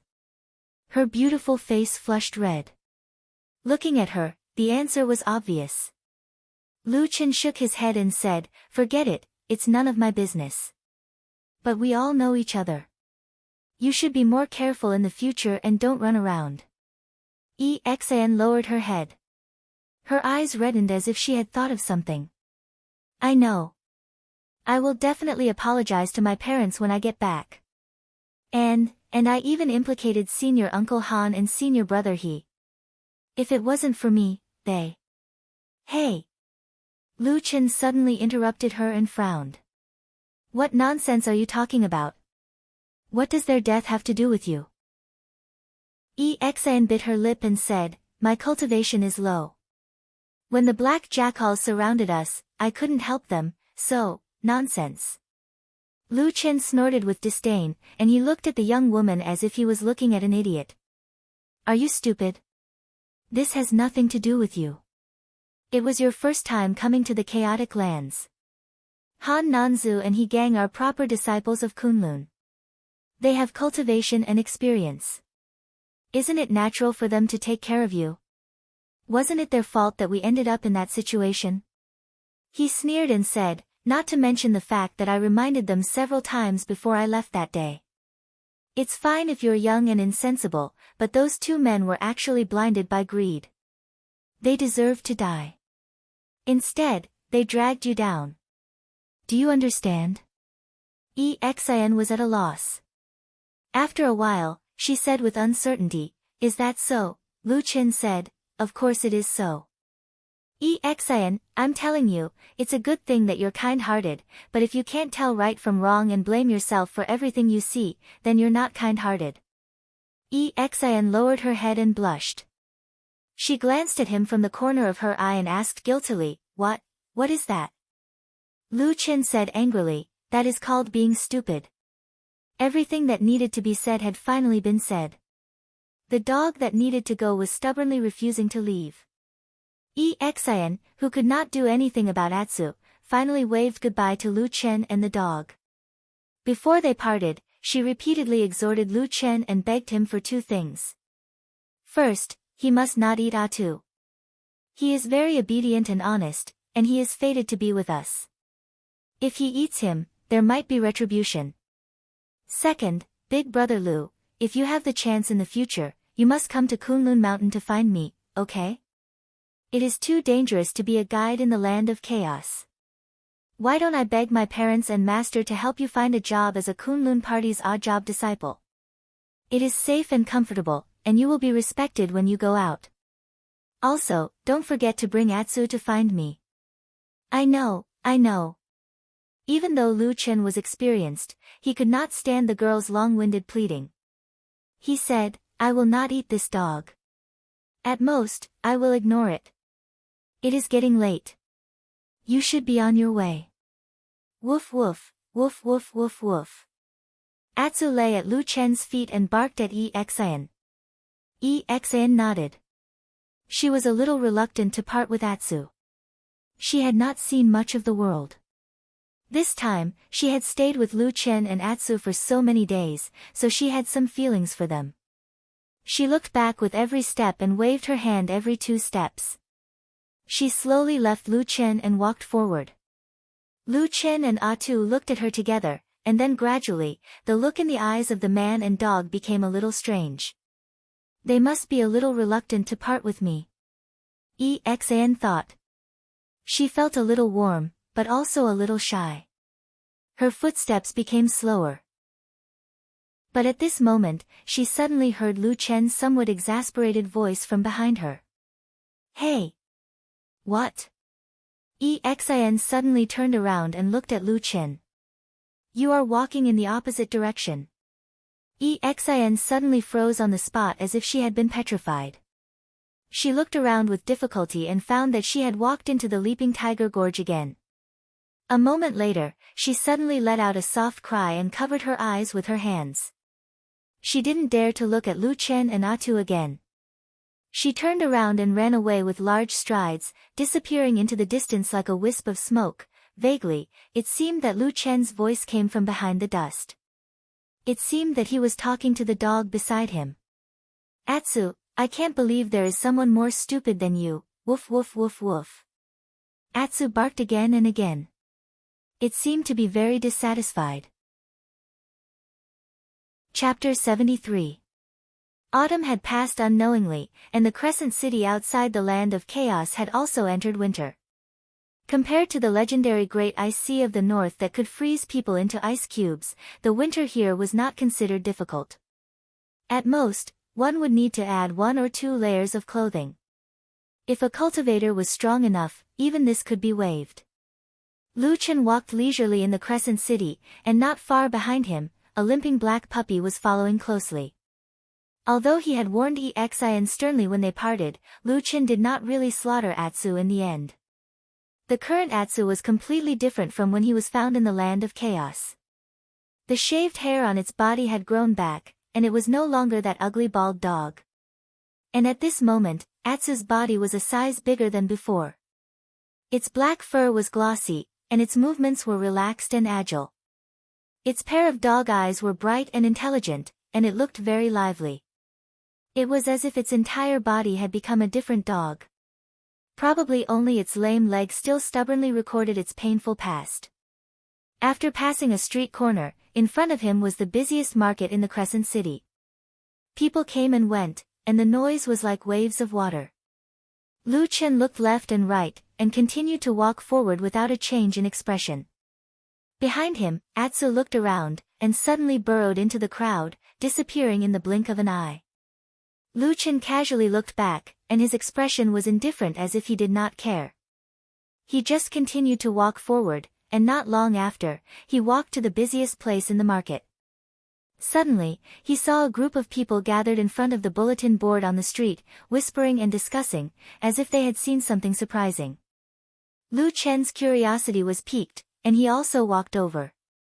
He squeezed into the crowd and looked at the bulletin board. He saw that on top of the layers of old paper, there was indeed a new piece of yellow paper, and a few lines of words were written on it. Arrest the great thief Blue Butterfly. This monster is greedy, lustful, and extremely vicious. He has committed countless evil deeds, murder, arson, rape, and pillage, and has caused great harm to the world. Recently, it has been rumored that he has fled to the land of chaos. Along the way, cultivators are hunting him down, and anyone who captures this monster will be rewarded with 5,000 spirit stones. The last signature was impressively the famous Zhengxianmeng. The surrounding passers-by were discussing. Some people expressed anger and disdain for Blue Butterfly's many evil deeds, while others lamented that since Zhengxianmeng had appeared, there was no place for this monster in the world. It was no wonder that he could only run to the most dangerous and chaotic land of chaos, where Zhengxianmeng's power was the weakest. Lu Qin stood in front of the notice board and looked at it for a while. His expression became slightly strange. After a while, he suddenly sighed and cursed to himself in a low voice, "What a bitch." Lu Qin turned away from the notice board and walked out of the market. When he was halfway there, he saw a black shadow flash beside him. It was the black dog. He didn't know where it came from, but it was holding a bone in its mouth. There wasn't much meat on it, so Lu Qin didn't know where it found it. When Atsu saw Lu Qin, it came over and wagged its tail at him affectionately. Then, it placed the bone at Lu Qin's feet. Lu Qin rolled his eyes and said, "Atsu, I've told you many times, I don't eat this." Atsu didn't seem to understand Lu Qin's words, but he looked very happy and barked at Lu Qin twice. Lu Qin shook his head and reached out to touch Atsu's head. Then, he continued to walk forward. When Atsu saw this, it quickly picked up the bone on the ground and chewed on it along the way, following Lu Qin. When the man and the dog walked out of the Crescent City gate, the bone in Atsu's mouth was already gone. After leaving the city, Lu Qin brought Atsu all the way south. Unknowingly, they walked to the familiar Leaping Tiger Gorge. However, this time, Lu Qin didn't enter the gorge. Instead, he looked up at the Dragon Mountain and Tiger Mountain. After pondering for a moment, he turned to the side and walked into the dense forest. He followed the mountain and went up the Dragon Mountain. Legend had it that there were dragons on the Dragon Mountain a long time ago. However, this legend was just like the Dragon Lake on the Tea Mountain in Qingshitang village. The ancestors just casually talked about it, and the descendants just listened to it. The forest on the Dragon Mountain was dense, and there were almost no roads to follow. It could be seen that almost no one came to the mountain. Lu Qin and Atsu climbed from the foot of the mountain for almost an hour, but they still hadn't walked out of the forest. However, they saw a small hill with 3 or 4 rocks exposed on the ground. The surface of the rocks was mottled and covered with moss. Lu Qin looked in that direction for a while, then raised his head to look at the color of the sky. He then walked around the rocks and came to a place that was several zhang higher. He crouched down under a tree root that allowed him to see the rocks below. Atsu wagged its tail and walked to Lu Qin's side. There was some doubt in its bright eyes. Lu Qin smiled at it, then put his hand to his mouth and gestured for it to keep quiet. Atsu tilted its head, and its 2 dog ears lowered slightly. After a while, it actually laid down beside Lu Qin. The forest was very quiet. From time to time, there were crisp bird cries coming from the branches and leaves above their heads, making the forest seem even more quiet. And in a place further away, there were occasional roars of beasts, but they couldn't tell what kind of beasts it was. Lu Qin had been lying on the ground, motionless for a long time. His eyes were calm, and most of the time, he was staring at the rocks below. It was just that nothing had changed after such a long time. The waiting was a little frustrating, and Atsu couldn't help but move from time to time. Sometimes, he would use his claws to pat the fallen leaves beneath him, and sometimes he would rub his head against Lu Qin's body. Most of the time, he would use his nose to sniff around. They waited and waited, and the light in the forest gradually dimmed. The day seemed to be coming to an end. Atsu seemed to be a little bored. It opened its mouth and yawned, but Lu Chen was unusually patient. Looking at him, it seemed that he still wanted to wait. Night was coming, and the forest became dark. Lu Chen slowly propped himself up and carefully looked around. When the corner of his eyes swept to his side, he was suddenly startled. He discovered that in this pitch-black place, Atu, who was lying beside him, had a pair of eyes that slowly brightened in the darkness. A faint green luster appeared, like a ball of dark green fire, quietly burning in the silent darkness. Lu Chen reached over, hugged Atsu's head, and touched it. Atsu made a low whine, as if it was responding to something. Then, Lu Chen let go of his hand, stood up, and slowly walked down. The forest was dark, and he couldn't even see his fingers in front of him. But he seemed to be able to see things in the dark, and his steps were extremely accurate and steady. Not long after, he walked to the side of the rocks. He squatted down, put one hand on the edge of the largest rock, and gently touched the bottom of the rock with the other. The moist moss exuded water vapor, and his fingers were wet. In the darkness, Lu Chen fumbled for a moment, and then found something from the dark gap under the rock. He put it in his arms, turned around, and left. Chapter 74. The darkness obscured the movements of all the figures. Only a pair of eyes that were like eerie flames flickered faintly in the forest. It was a rather terrifying sight to behold. Especially when Lu Chen walked back, that pair of ghostly flames suddenly pounced over, causing one's heart to tremble. Lu Chen stretched out a hand to block Atu's head, which was wagging its tail in the dark. "You don't look like that usually, but you're pretty scary at night, you stupid dog." Lu Chen snorted. "Woof, woof woof." Atsu barked twice in a low voice, as if it was proud of itself. It was not ashamed, but proud. Lu Chen shook his head helplessly and said, "Let's go." Under the cover of the night, the figures of a man and a dog quietly left in the darkness, like ghosts in the lonely mountains. After descending the Dragon Mountain, it was still late at night outside. Lu Chen did not immediately rush back to the Crescent City. In fact, at this time, the Crescent City had already closed its doors. If he did not have the ability to fly, even if he returned, he would not be able to enter the city. Lu Chen brought Atsu to a secluded place far away from the Dragon Mountain, and then took out something from his bosom. It was the item that he had taken out from the cracks in the rocks in the forest. At this moment, with the help of the faint starlight in the sky, he saw that it was a sealed letter. Yellow bast paper, red wax seal. Other than that, there were no marks or words on the envelope. Lu Chen silently looked at the envelope in his hand. After a moment, he expressionlessly tore open the seal, took out a piece of paper, and started reading. Of course, there were words on the letter, but there were only a few lines.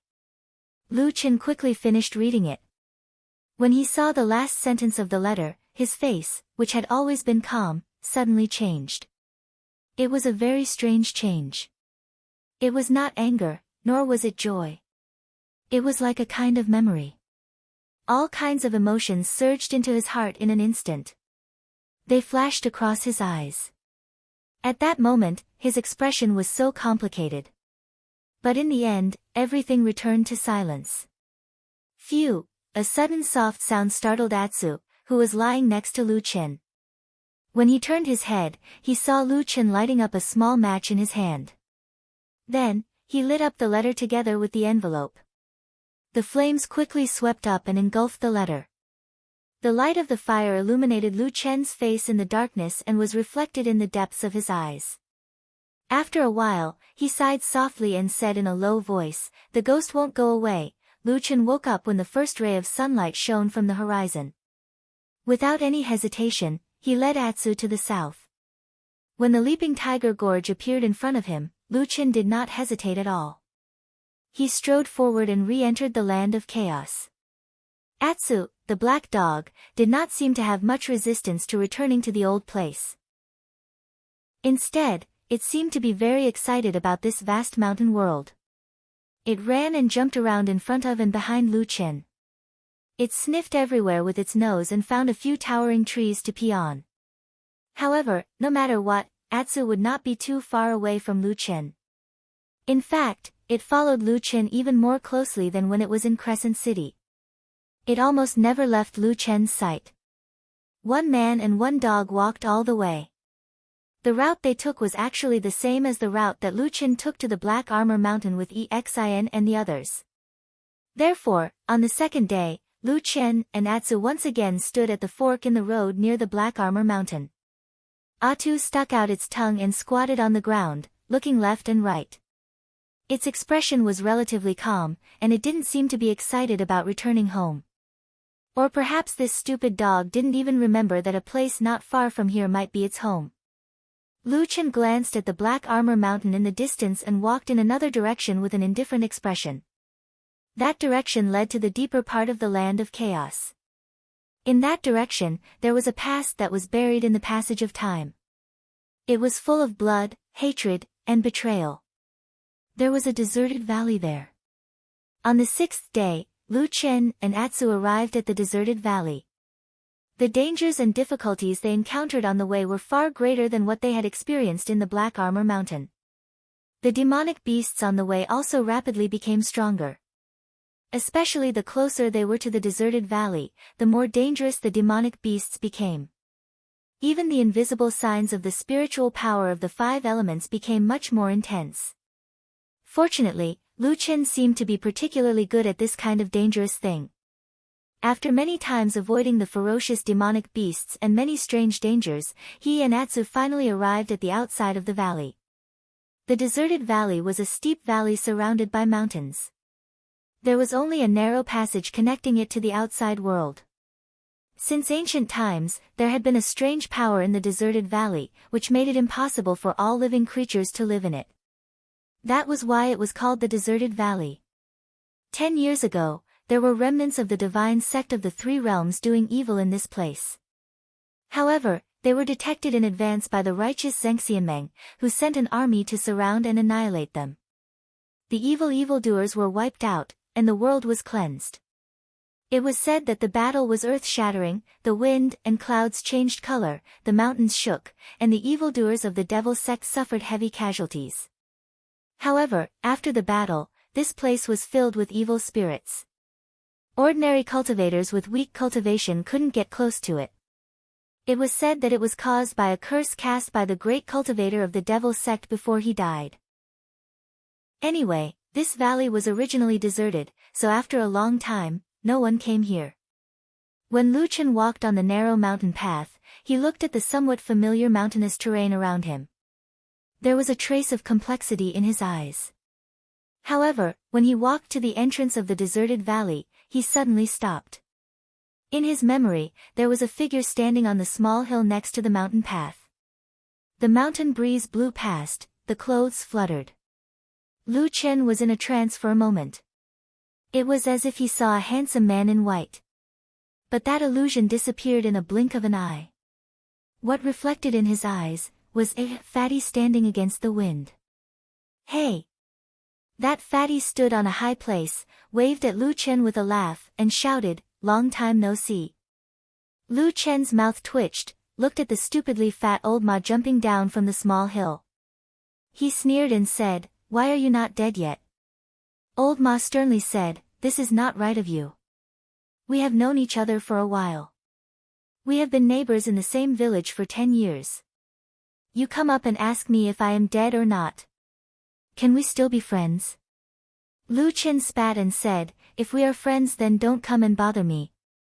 Old Ma shrugged and said with a bitter smile, "If it was me, of course I wouldn't come and find you." "Isn't it because I have no choice?" Lu Chen was startled. Suddenly his face changed slightly and said, "You mean?" Old Ma glanced at the valley behind him and said in a low voice, "He is also here." The corner of Lu Chen's eyes twitched slightly. There was a trace of complicated glimmer in the depths of his eyes. He stood there in silence. Old Ma looked at his expression. He wanted to say something but stopped. In the end, he sighed softly and patted Lu Chen's shoulder. He said, "Go in, he wants to see you." Lu Chen lowered his head slightly and didn't say another word. After a long period of silence, he finally strode forward and slowly walked into the desolate valley that had been uninhabited for a long time. The towering precipice was like a sharp sword that pierced through the sky, blocking out the sun and leaving only a shadow on the earth. Just like that, Lu Chen once again walked into the shadow without a sound, gradually disappearing. Chapter 75. It was supposed to be a sunny day, but as soon as they entered the desolate valley, they saw that the ring-shaped sky formed by the huge mountains above their heads was filled with dark clouds. The dark clouds were thick and low, causing one's heart to feel oppressed. Lu Chen's eyes swept across the gloomy and dark valley. Everywhere he looked, there was not even a blade of grass growing. It was either hard, towering cliffs or weathered, cracked earth. Gusts of cold wind blew from the depths of the valley, stirring up clouds of gray dust. Further away, because the wind blew through the cracks in the weathered rocks, there was a constant shrill howl. It sounded like the souls of the dead who died here a long time ago were still howling with resentment. The little black dog followed Lu Chen's footsteps into the desolate valley. Although as a monster, it instinctively disliked this lifeless place, its desire to be with Lu Chen suppressed this feeling. However, when it walked into the valley, especially after following Lu Chen for a distance of about 10 feet, Atsu suddenly stopped. It groaned in a low voice, and its face seemed to be in pain. Its whole body was trembling slightly, as if it was feeling very uncomfortable. However, after glancing at Lu Chen in front of it, Atsu hesitated for a moment, but it still insisted on walking forward. But soon, something even worse happened. After only a few steps, Atsu's footing became unstable. Its body swayed, and after every 2 steps it took, it would lose its balance. Not long after, it fell to the ground with a thud, and all 4 of its legs began to twitch. A shadow suddenly blocked its sight. Atsu groaned in a low voice and looked up, only to see that Lu Chen had returned to its side. After reaching out and gently touching Atsu's head, Lu Chen carried it and walked back to the entrance of the valley. Then, he put Atsu on the ground and said in a low voice, "Wait for me here." Atsu panted for a while, and the abnormalities in his body gradually subsided. It stood up again, glanced at Lu Chen, and then stuck out its tongue to lick Lu Chen's palm. Lu Chen smiled, then turned around and walked away, quickly disappearing into the depths of the gloomy valley. Only a gust of chilly wind swept past, sweeping up a cloud of dust and obscuring the world. Atsu was the only dog left at the entrance of the valley. It lay there for a while. Perhaps it was bored, or perhaps it felt that something was wrong. It stood up and looked around. The surroundings were desolate, and there was no movement at all. Atsu hesitated for a moment, then tried to take a step forward. But after a few steps, Atsu immediately felt that strange feeling from before again, so he quickly retreated. Then, it tried to walk a few steps along the edge of the valley, and soon discovered that this way of walking would not trigger the strange phenomenon. Atsu shook its body, stretched, and waited in the same place for a long time. But for some reason, Lu Chen still did not come back. Atsu waited in boredom. After a while, it finally stood up and slowly walked along the stone wall of the valley. The stone wall was hard and rough. It was unknown how many years it had been eroded by wind and rain here. It looked strange in shape, and many places were even as sharp as the edge of a knife. Atsu avoided those dangerous stones and slowly walked forward curiously. As it walked, it just happened to detour around a thick stone ridge that was filled with cracks. Suddenly, a gust of cold wind blew past. In an instant, all the cracks in the stone were filled with strong winds. Almost at the same time, a dozen incomparably shrill cries suddenly sounded behind Atsu. Roar. Ah. E. G. At that moment, it was as if thousands of ghosts were howling, and the scene could be said to be extremely terrifying. Atsu was shocked, and all the hair on his body instantly stood up. He let out a terrified howl, and almost subconsciously ran forward. This was really a desperate run. Along the stone wall of the valley, Atsu did not know how far it ran until it could not hold its breath anymore. The terrifying screams behind it could no longer be heard. Only then did it stop, panting, and looked back with a frightened look. It stood there for a moment, still panting, and looked very nervous. Its eyes kept looking in the direction of the strange screams, as if it was afraid that a terrible monster would suddenly jump out from the dark corner. At the same time, it subconsciously slowly retreated, feeling that the farther it was from that place, the better. However, as he retreated, Atu suddenly felt his body jerk. It was as if his buttocks had bumped into an incomparably thick wall. It was startled for a moment, and turned its head to look. At the same time, a faint and gloomy wind blew over again with a sky full of dust, covering the sky and the sun. Behind the sandstorm, right in front of Atu, a figure the size of a small mountain suddenly appeared. Because of the dust, the appearance of this enormous creature could not be seen, but Atu's figure seemed especially small under the shadow of that black shadow. Atsu's eyes widened, and it stared blankly at the huge figure. And in the sandstorm, the huge monster also seemed to feel something, and it slowly turned its head. A black shadow covered the sky and covered the puppy in its shadow. A huge head descended from the sky. Before Atu could see it clearly, he first saw a pair of eyes that were as huge as copper bells. They seemed to flicker with a terrifying light and shadow. The eyes slowly descended from the sandstorm and stared at Atu. Atsu let out a cry, and its limbs became weak. With a plop, it directly fell to the ground. Lu Chen walked in the sandstorm, silently moving forward. The barren valley was filled with a strange and desolate atmosphere, as well as an invisible but abnormal feeling of chaos. But strangely, he seemed to be completely unaffected by it. When he gradually reached the center of the desolate valley, the terrain of the valley became even more chaotic. There were large and small cracks everywhere on the ground, crisscrossing each other. It was a ghastly sight. It was as if a terrible natural disaster had happened here a long time ago, and a powerful force had wreaked havoc here, leaving this valley with eternal marks of pain. And under his feet, the color of the ground gradually changed, from the lifeless lead gray color at the beginning, began to become scorched black and dark red marks, and the deeper he went into the valley, the darker the two colors became, giving a strange illusion. It was as if this barren valley was also alive, but at some time, it was stabbed by a knife, and endless blood flowed out. After the blood dried up, it became such an ugly and terrible appearance. All these terrible bloodstains appeared to be radiating outwards, and the source of all this was the circular open space in the center of the valley. Lu Chen slowly walked to this place. The sandstorm blew past him, sweeping up the lapels of his clothes, causing them to float slightly. In his line of sight, as the sandstorm slowly settled, a figure appeared in the ring. That person was not standing, but sitting there, but even though he was just sitting, he looked as tall as an ordinary person standing.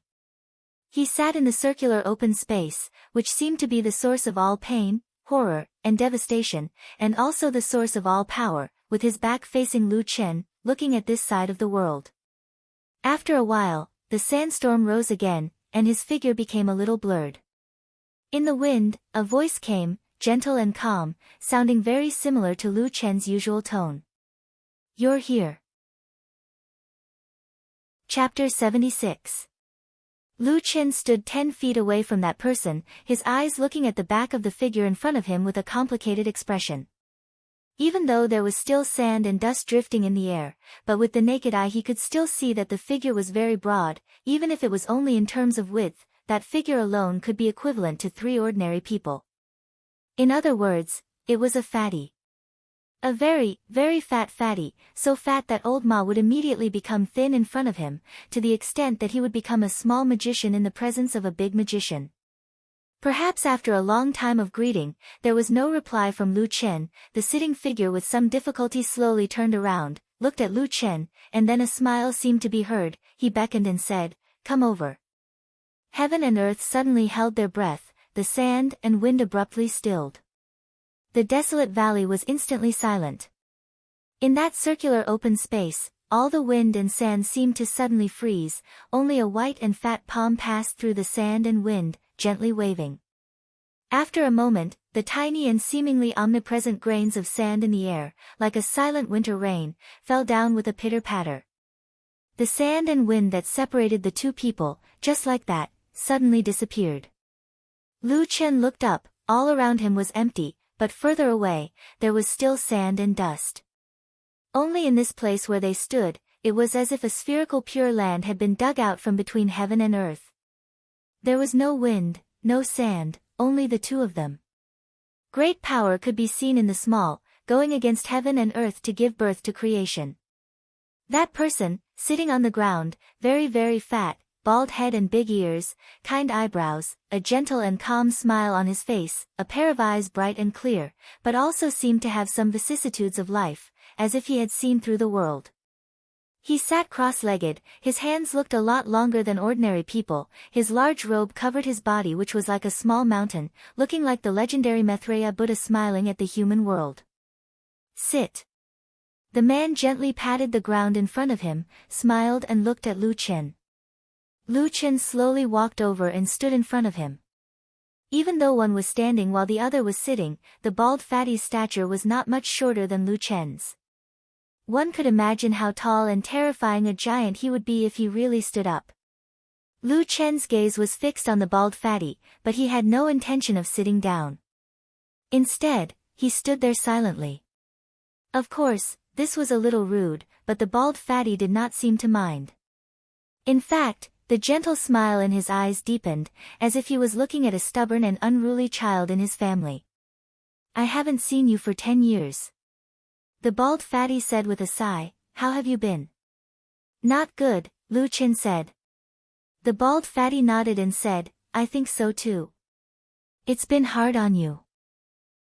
Lu Chen sneered, probably too lazy to say anything more. He randomly found a place and sat next to the bald fatty, suddenly looking for me. What's the matter? The bald fatty's eyes turned, but he did not immediately answer Lu Chen's question. Instead, he looked at the empty space and suddenly said, 10 years ago, during the Battle of the Barren Valley, were those people sitting here? Yes. Lu Chen was silent for a moment before responding. Tell me about it. Lu Chen suddenly raised his head and stared at the bald fatty. He said in a deep voice, What do you mean? Nothing, just curious. The bald fatty smiled and looked at Lu Chen with a gentle smile. His clear eyes seemed to be able to see into the depths of his heart. He said, Why, can't I ask about this? The two men looked at each other in the air for a while. After a moment, Lu Chen moved his eyes away and said lightly, Yes. Yun Shouyang sits here. Lu Chen stood up and walked 6 feet in front of the bald fatty. He calmly pointed to the ground and said, Fat and thin elders, sit on his left and right. Then, he walked a few steps forward and came to the middle. He stamped his feet and said, This is the eye of the god subduing spell. What about me? Is there anyone sitting here? The bald fatty asked. Lu Chen glanced at him and said, Yes, it's that barbarian shaman. The bald fatty nodded, and there was a hint of emotion in his expression. He said, The fire shaman is one of the 7 great shamans in the ancient inheritance of the southern border barbarian tribe. He has a powerful supernatural power. If he was at his peak, even I think he would be a big problem. You've done well. For the first time, the bald fatty stopped smiling and straightened his face. He quietly looked at Lu Chen and said, The world is blessed, the righteous path of the divine prefecture is blessed. Really? Lu Chen suddenly asked. After these 3 words, suddenly no one spoke, and the surroundings suddenly became silent. The thick dark clouds above their heads slowly rolled. Suddenly, there seemed to be a faint sound of thunder coming from the depths of the clouds, and the wind and clouds rolled. And in the middle of the barren valley, the two people looked at each other. This time, Lu Chen looked directly into the man's eyes. It was a pair of clear and pure eyes, but as deep as the sea, they seemed to be able to envelop the world, contain all things, and reflect countless scenes. At this moment, in the depths of those eyes, there seemed to be thunder and lightning flashing above the dark clouds in the sky. Really? The bald fatty suddenly smiled, then looked at Lu Chen and said slowly, Are you questioning me, disciple? At the edge of the barren valley, Black Dog Atu was already scared out of its wits by the gigantic creature's side, especially when it saw the gigantic head turn around and slowly lean down. When the pair of terrifying glowing eyes came closer, Atu's entire body trembled in fear.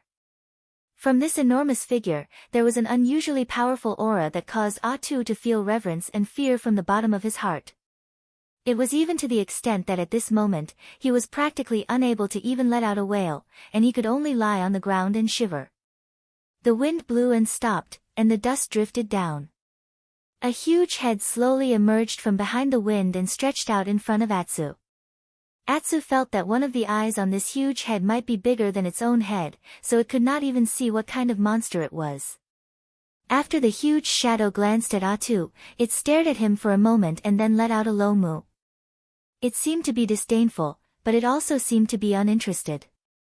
Then, it lazily turned its head back.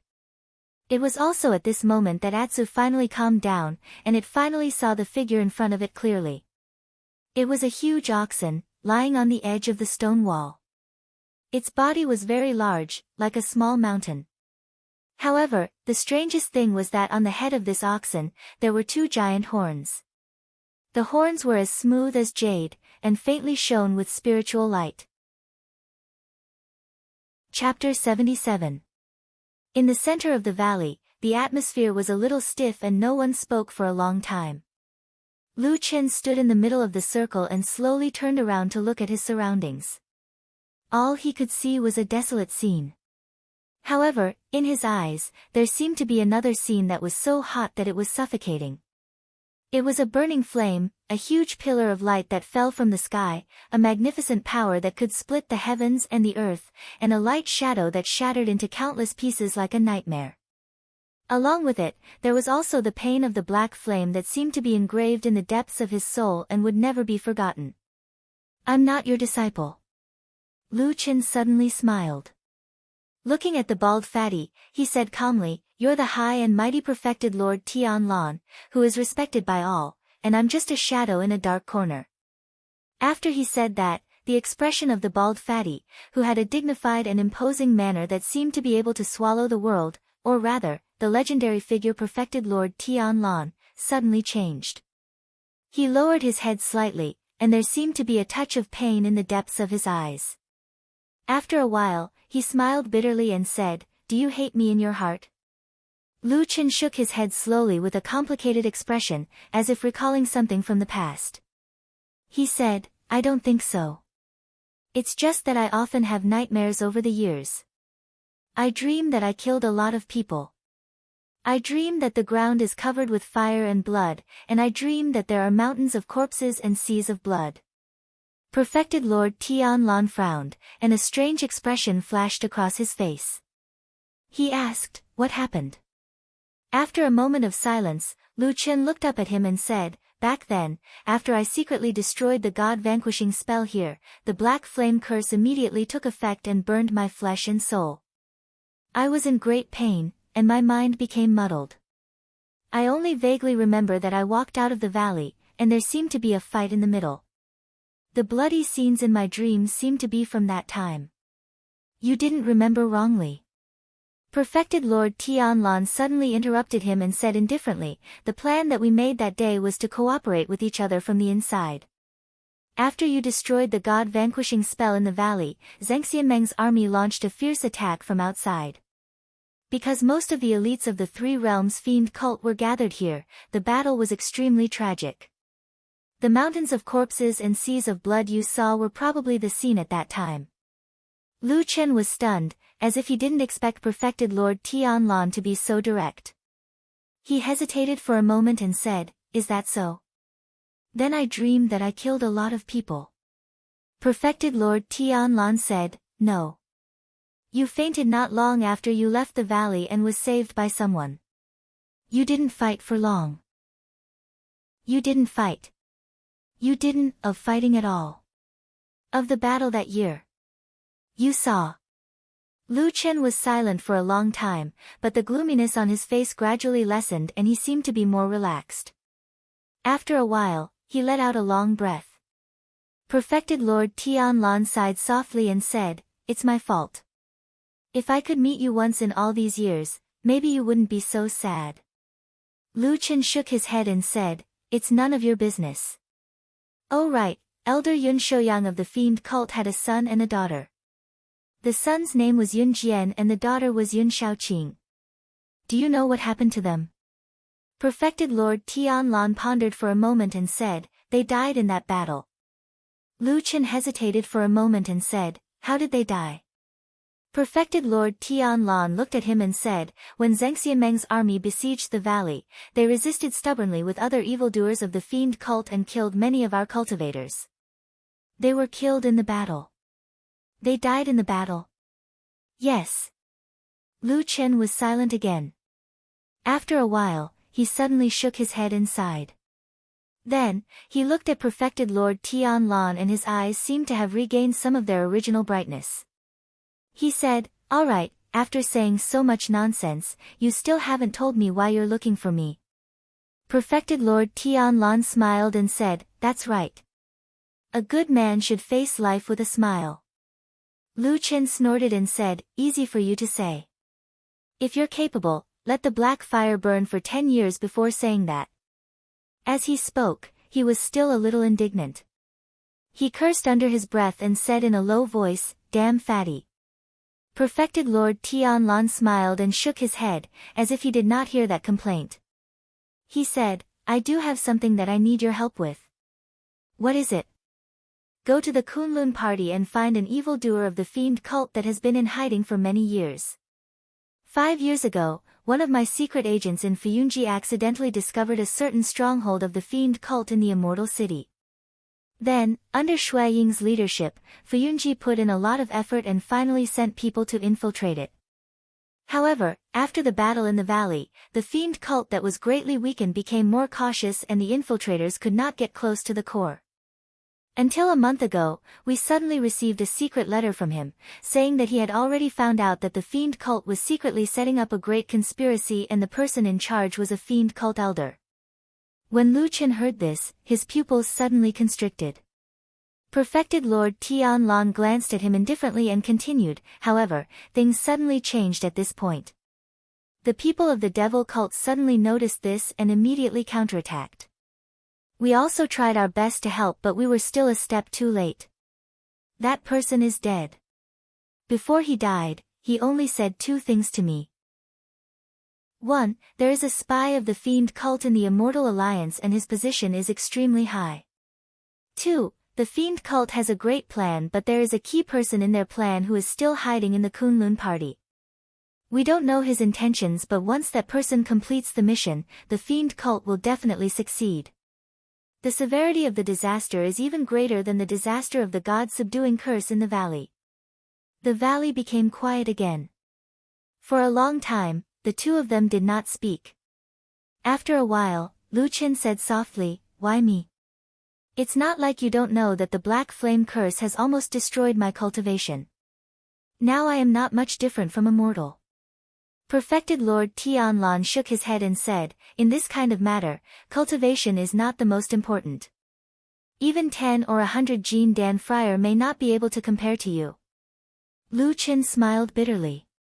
Perfected Lord Tianlan said, actually I don't need to say something and you will also understand. Zheng Xianmeng is now too powerful, bloated, and incompetent. The spy in a high position that the Death Warrior said is indeed possible. Since that is the case, everything that starts from Zheng Xianmeng will be like a sieve, we can't continue.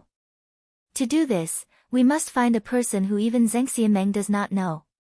Lu Chen laughed self-deprecatingly and said, then it will be me? But don't forget, the remnants of the fiend cult are still searching for the whereabouts of that black wolf. But they can't find it. Perfected Lord Tianlan said lightly, there are only 2 people in the world who really know your identity. And other than you, I can't think of anyone else who knows the origins, cuts, codes, history, habits, and all kinds of secret matters of the 3 realms divine sect like the back of his hand. To find that deeply hidden evildoer of the fiend cult, only you can do it. Perfected Lord Tianlan looked at Lu Chen with a solemn expression and said word by word. Chapter 78. Lu Chen remained silent for a long time before he asked in a soft voice, you trust me that much? Perfected Lord Tianlan said, the demons of the devil cult are as cunning as foxes and they are everywhere. But if I had to choose someone who would never conspire with the devil cult, I would only trust you. I don't want to go. Lu Qin said. Perfected Lord Tianlan frowned and asked, why? Lu Qin raised his head to look at him and said, in these 10 years, every time the black fire burns my body, I feel like I'm better off dead. When I think of all the things I've done in the past, the wind blades, the frost swords, and the blood on my hands, I sometimes wonder if all the suffering I've endured was worth it. For the people of the world or for the righteous path? Lu Chen's face was a little bleak as he said, you told me these words since I was young. I believed it and did it. But now, I feel that this idea is quite meaningless. He looked at Perfected Lord Tianlan and said word by word, what does the people of the world and the righteous path have to do with me? Why should I risk my life and suffer for those people I don't know and have nothing to do with? Lu Qin looked at Perfected Lord Tianlan quietly and said, not to mention me, aren't you the same? All these years, you are the one who suppressed the devil cult the most in Zhengxianmeng, but what about the others? Aren't they all muddling along and living a befuddled life? How many people laugh at you behind your back for giving up your leisurely celestial life and insist on tormenting others? Not only that, there are probably countless people who hate and blame you just because you refuse to give in and block their path to wealth. Among them, there are even a few perfected lords with the same status as you. Perfected Lord Tianlan sighed and said, are you saying that it's a thankless task for me? Yes. Lu Qin said, why do you ask for trouble? With your current status and cultivation realm, no matter how arrogant the people of the devil cult are, as long as you don't go against them, they won't dare to provoke you easily. Even if they harm the world, they won't implicate you. Isn't that right? Perfected Lord Tianlan fell silent. After a while, he suddenly laughed and said, what you said seems to make sense. Lu Qin said, of course. Perfected Lord Tianlan said, are you done? I'm done. Perfected Lord Tianlan thought for a moment and said, little Lu, listen to me. A real man is born between heaven and earth. Don't always be calculative. You have to broaden your horizons. As the saying goes, set your heart for heaven and earth, set your life for the people, continue learning for the saints, and establish peace for all ages. Open your head. Lu Qin scolded, damn Baldy, what are you pretending for? You were originally a good fatty, but after saying that, you immediately became as stupid as a pig. Do you understand the meaning of these words? It's probably that when you read between the lines, you feel especially impressive. When you say it, you feel as if you're floating in the air, thinking that you're a cut above others, right? Let me tell you, stop putting on an act in front of me. You only know how to deceive people who don't read much. Perfected Lord Tianlan was not angry. Instead, he smiled. You've been in a bad temper recently. I've already told you those grand principles 10 years ago. Do you mean that you don't want to listen anymore? Lu Qin said, I don't want to listen anymore, it's annoying. Let's put it another way. Look at how long the world is. You and I are born in this world and there are always some things that have to be done. Even if there are millions of people, I'll still go forward. A real man is hot-blooded for the people of the world. Hey, what do you mean by waving that finger at me? Lu Qin scoffed coldly and retracted his middle finger. Damn Baldy, if you say such nonsense again, I'll spit on you. Perfected Lord Tianlan rubbed his shiny bald head, looking a little awkward. Then, he smiled. I'm used to it. You know, back in Zhengxianmeng, I had to coax those simple-minded young people to work for the righteous path of the world. I had to say that. Scram! Lu Qin interrupted him rudely. Is there a single word of truth? I'll let it slide if you lie to me to work for you for 10 years. If you don't say it now, I'm leaving. Say what? Speak human language. Give me a reason, why do the two of us not want to live a comfortable life, and must fight to the death against the evil cult, this kind of vicious and evil people? Can I not say it? No. Boom. Suddenly, there was a loud sound. It was perfected Lord Tianlan who slapped the ground beside him. Instantly, a dragon roar and tiger roar could be heard from deep underground. The ground trembled and a few foot-wide cracks appeared. Cracking sounds spread in all directions as countless gravel flew into the air. "All right, I'll say it." Perfected Lord Tianlan's smile disappeared and his robes fluttered without any wind. Suddenly, his aura skyrocketed like a god or a demon. Looking at him, there was an illusion that he was indomitable. He shouted loudly, "I've King hated those idiots from the three realms for a long time." His shout was like thunder exploding in the sky. Immediately, dark clouds rolled in the horizon and the sky changed color. Thunder rumbled from afar and the wind and clouds surged in the vast valley. The sound echoed from the surrounding cliffs as if the entire world was echoing that sentence. Lu Chen frowned and shook his head. His ears were still ringing non-stop, and even his head was faintly aching. It could be seen that the power of that soul formation true monarch's angry shout just now was truly terrifying. After a while, when the roar in his head gradually calmed down, he looked up at perfected Lord Tianlan with a strange expression. "Just because of this?" Perfected Lord Tianlan harumphed coldly with a straight face. "These fools are always stirring up trouble.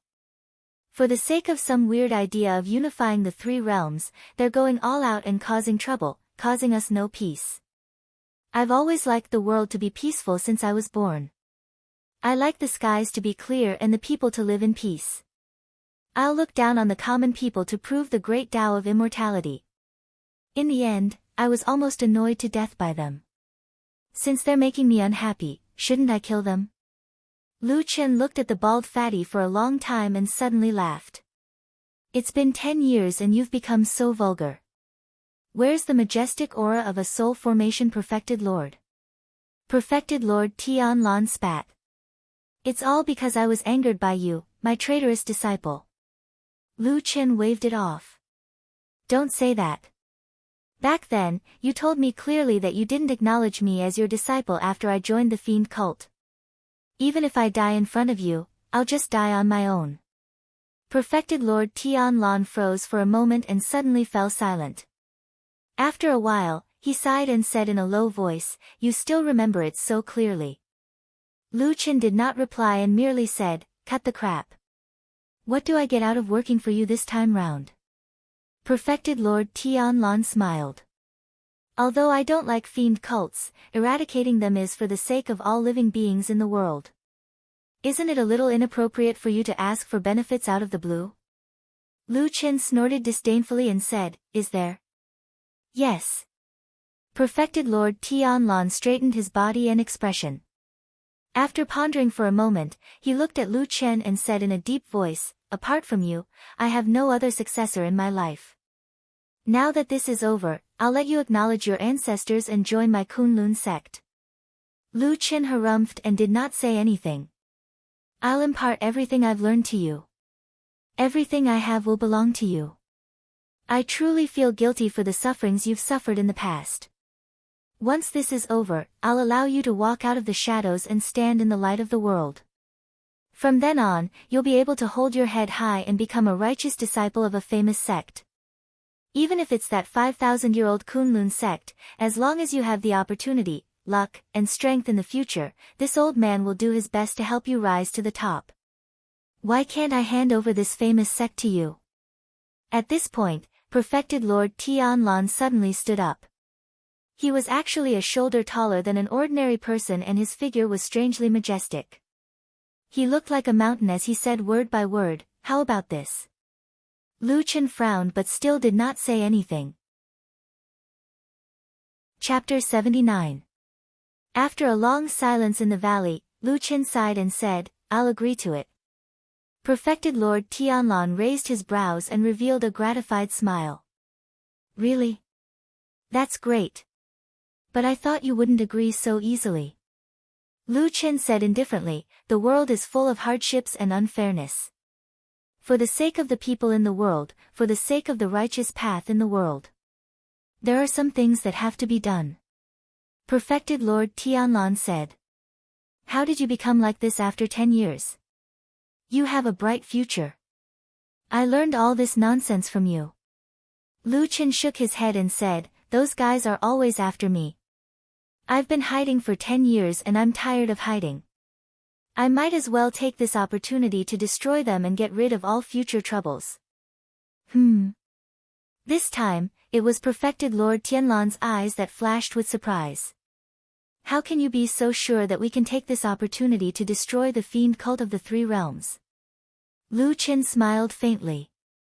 I've been in the fiend cult for too long and I'm too familiar with their methods. Those fellows are all lunatics. Every single one of them wants to do something, but once they do, they want to do something that will shake the world and shake the earth. He glanced at Perfected Lord Tianlan and narrowed his eyes. His eyes gradually revealed a trace of coldness as though he had returned to the black-robed youth whose hands were stained with blood. He said coldly, 10 years ago, 3 out of 5 elders of the fiend cult were killed in the battle with the god-vanquishing curse. Now, they're plotting something big again. According to what you said, the consequences are even worse than the god-vanquishing curse. As such, we have to gather the strength of the entire fiend cult for us to have any hope. Since that's the case, isn't this our chance? Perfected Lord Tianlan took a deep look at Lu Chen. His eyes were as bright as a blade. He paced back and forth and nodded. Makes sense.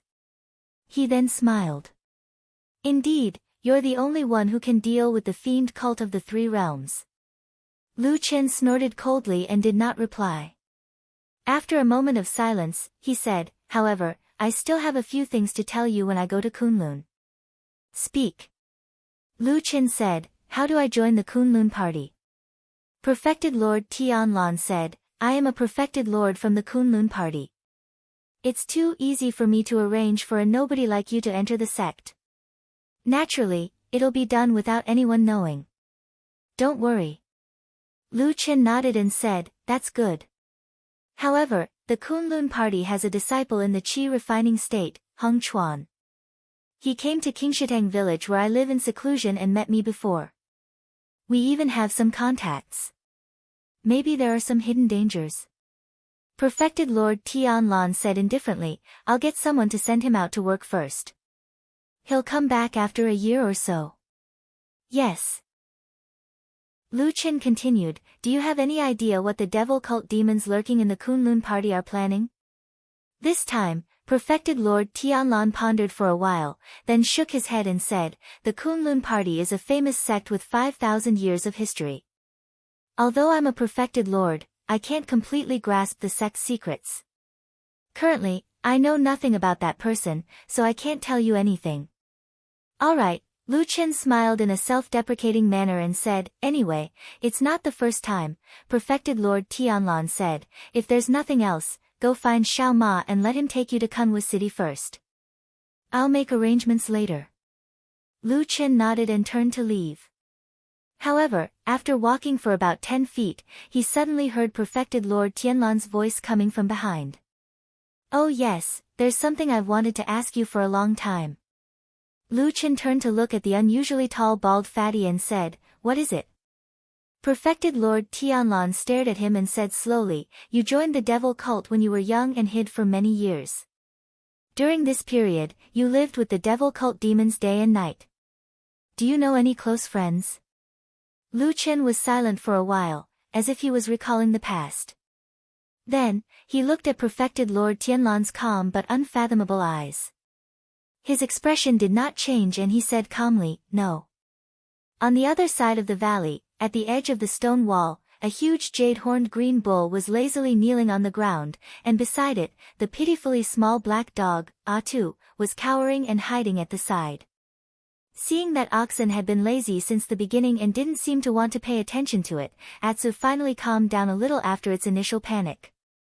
When oxen turned its head back and seemed to be dozing off again, Atsu shrunk its body and slowly moved backward bit by bit.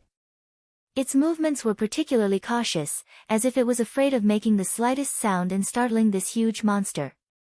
However, it was somewhat unfortunate that although Atsu retreated quietly, at this moment, a thunderous roar suddenly came from the center of the vast valley.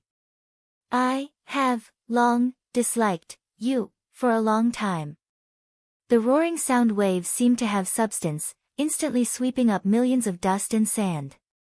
Like a storm, it swept over and heavily smashed against the hard stone wall. Atsu was actually shocked, and immediately after, he suddenly cried out in fear. It was because his body was blown by a gust of wind that came out of nowhere, and the force actually swept his entire body into the air, and then he was about to smash into the stone. At this critical moment, a huge shadow suddenly approached from the storm of dust and sand. Then, a thick rope-like object flew over and directly wrapped around Atsu in midair. Just as this little black dog was about to hit the hard stone wall and break its head and bleed, it was forcibly pulled back. Atsu barked wildly. Its 4 legs struggled desperately, but at this moment, it could not control itself. It was directly pulled to the other side of the sandstorm, and a moment later, it fell heavily to the ground. After a while, the sudden roar disappeared, and the inexplicable strange wind also disappeared. Only then did Atsu realize that it had fallen back to the side of the huge oxen, and the thing that had just saved it seemed to be this oxen's tail. Oxen's thick and long tail swung behind it and retracted. Then, its huge head turned to look at this little dog, and then it turned back expressionlessly. It seemed that the action just now, for this rare oxen, was just a small effort that it did when it was in a good mood. It was not worth mentioning at all. Atsu lay on the ground in a daze for a while. Suddenly, it barked, jumped up, and ran away.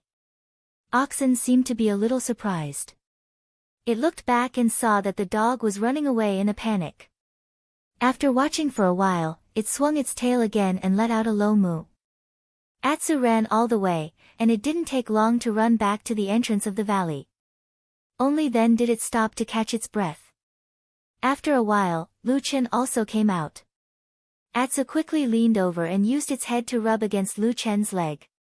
Lu Chen seemed to have something on his mind. He did not notice anything wrong with Atsu. He just gently touched its head with his hand and continued to walk out. Atsu looked back in that direction, barked twice, shook its head, and ran away with Lu Chen. Chapter 80. Do you know, sometimes I'm very suspicious of your identity and background? On the hillside outside the valley, 2 people and a dog sat together. Lu Chen grabbed a drumstick that old Ma handed to him and ate it. At the same time, he mumbled something. Somehow, Old Horse had brought a lot of food with him. At this time, he took them all out and even grabbed a meat bone and threw it to Atsu. This made the black puppy so happy that it lay on the side and gnawed happily. The sound of chewing could be heard continuously. This puppy is not bad, but it's lame, Old Ma sighed and then turned to Lu Chen and said, "What did you say just now?" Lu Chen didn't even look at him and murmured again. Old Ma sneered and said, "I have a clean background, and I'm loyal and courageous. What are you doubting?" Lu Chen glanced at him and sneered, "I've seen through you in the past 10 years. You're fat, ugly, and stupid. You can't even do business or cultivate, hey." Old Ma said angrily, "Bastard, it's fine if you say I'm fat, but how can you say I'm stupid? If I didn't protect you for the past 10 years, you would have died many times." Lu Chen ignored Old Ma's protest and continued to say, "You're stupid, fat, and have low cultivation. But for more than 10 years, the famous Lord Tianlan didn't trust anyone and only let you hang out with me. If that damn Baldy didn't lie and really values me as much as he does, then there must be something wrong with your identity." He looked at Old Ma with interest and clicked his tongue. "Why does he trust a useless person like you so much? Are you the bastard son of that damn Baldy?" Old Ma was a little surprised. "Get out." Old Ma glared at him and said, "How dare you slander me when you're eating my food? Spit out the chicken." Lu Chen threw the chicken drumstick at him. Old Ma twisted his body and dodged it. "Hey, you're good at martial arts." Old Ma smiled proudly and said, "Of course, these days oh." Before Old Ma finished his words, he was interrupted by Lu Chen. He seemed to suddenly think of something and stared at Old Ma with a strange expression. He said, "That damn Baldy is a super fat man, but you're just an ordinary fat man. Are you really a dissolute man left by that damn Baldy when he was young? Bah! Old Ma said angrily, if you talk nonsense again, I'm going to fall out with you. Lu Chen laughed and clapped his hands. He reached out to Old Ma and said, do you have wine? Old Ma threw a wine gourd over. Lu Chen caught it, opened the cork and took a big gulp. Then he let out a long breath and said, good wine. Old Ma looked at him. Gradually, his eyes softened. After a while, he sighed and said, have you really thought it through? It's hard to say whether this trip to Kunlun will be a blessing or a curse. Lu Chen smiled and looked at Old Ma. He said, shouldn't you help him and try to persuade me to go? Old Ma shrugged and said, it doesn't matter to me. Besides, I've stayed with you in that village for 10 years. To be honest, I don't want you to take the risk. Lu Chen was silent for a moment. Then he said indifferently, I've thought about it. I want to go. Old Ma nodded and didn't say anything else. When he stood up and was about to pack his things, he lightly patted Lu Chen's shoulder. Lu Chen smiled at him gently. When they were packing their things and preparing to leave, Lu Chen asked Old Ma, after leaving Qingshitang village, where have you been? What have you been doing? Old Ma didn't care about his image. He pulled up his waistband and patted his chubby belly. Then, he walked along the mountain path with Lu Chen and said, I've been recuperating. After I've recuperated, I went to Kunwu City and opened a small shop. Lu Chen paused and looked at him with a strange expression. He said, You've been preparing for this for a long time. Old Ma said indifferently, I can't say that I've been preparing for a long time. But since I had nothing to do anyway, I thought you'd definitely have a bad relationship with the Kunlun party in the future, so I just ran to Kunwu City. It'd be weird if I believed you. Lu Chen sneered and walked forward. However, a complicated light seemed to flash in the depths of his eyes. Atu ran past the two of them, shaking his head and wagging his tail excitedly. It was just that he was limping due to his leg injury, which made him look very awkward. Old Ma looked at it for a while and said to Lu Chen, what's the matter with this puppy? Lu Chen said, I picked it up on the road a few days ago. Old Ma was a bit surprised.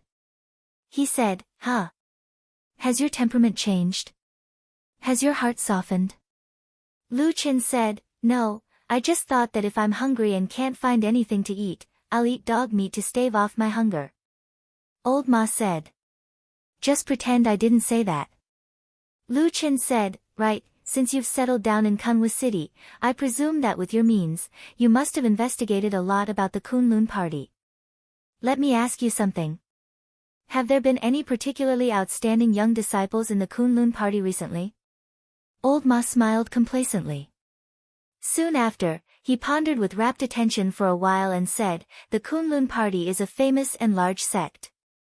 It has many disciples and outstanding talents. Now that you've asked me this question, I don't know what to say. There are many candidates.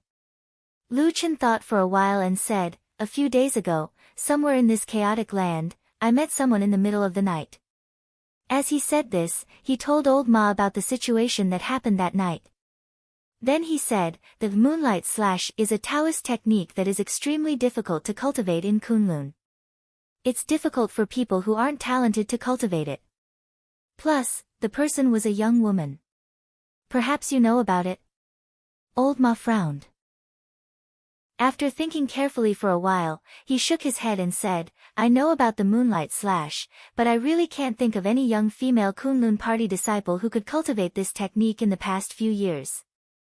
Let's go back to Kunwu City first. I'll help you secretly inquire about it. It shouldn't be a big problem to find that person. As he said this, he paused and said, what's wrong? You haven't even seen that woman's face yet. Why are you suddenly so interested in her? Lu Chen smiled and put a finger in front of his eyebrows. Then he slowly moved forward and lightly touched his forehead a few times. He said calmly, that night, the tip of her sword was right here. If it was just a little bit further forward, it would probably have pierced through my head. The smile on Old Ma's face suddenly faded a bit. He raised his eyes and looked at Lu Chen with a faintly worried expression. However, Lu Chen continued to talk without any change in his expression. He only said indifferently, "It's been many years since someone pointed a sword at my head like this." Woof woof woof woof. The Atsu dog in front of them had already run far away. It turned its head and barked at the two of them, seemingly urging them to hurry up. Lu Chen quickened his pace. At the same time, he calmly said, "Find her." Old Ma nodded. He sighed and said, "All right, I understand." Chapter 81. The Kunlun party got its name from the mountain. The entire sect was built on the Kunlun mountain range, which had the reputation of being the most famous mountain in the western continent. 5,000 years ago, a cultivator, Kun Yuanzi and Tai Luo, traveled the world. They passed by the western continent's Kunlun mountain range. It was a time of chaos. The spiritual mountain was covered in dust, and there were countless bandits. They killed and looted all day long, turning the area within 1,000 miles into a hell of water and fire. However, one night, there was a sudden change in the sky. Kun Yuanzi and Tai Luo both saw a huge star fall from the sky and fall into the mountain. That night, the mountain range trembled. Strange lights soared into the sky, and spiritual energy shrouded the mountains and covered the sun like clouds. In the following days, strange things happened around the Kunlun mountain. It snowed in the summer, and women took over the mourning. The land trembled several times a day, and there were signs of mountains collapsing and the earth cracking. The weather was also unpredictable. What's more, strange demons, ghosts, and demonic beasts appeared in the back of the mountain. They were ferocious and valiant. Although there weren't many of them, they often captured people for food. The people of the world were terrified and fled the mountain.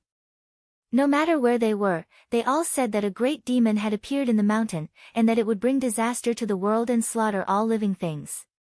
Kunlun Mountain would become a sea of blood. However, Kun Yuanzi and Tai Luo had unique insight. They thought that this mountain was a supreme spiritual vein in the world and the foundation of a great cause. They bowed to the heavens and made a great vow. They were willing to become the master of the spiritual mountain.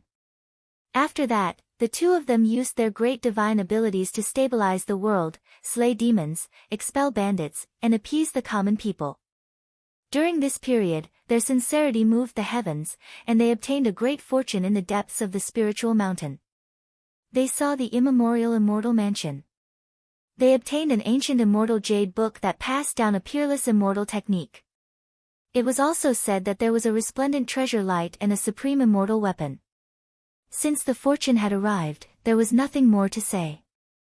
The two ancestors established a sect on this Kunlun mountain, accepted disciples, and established a great cause that would not last for 10,000 generations.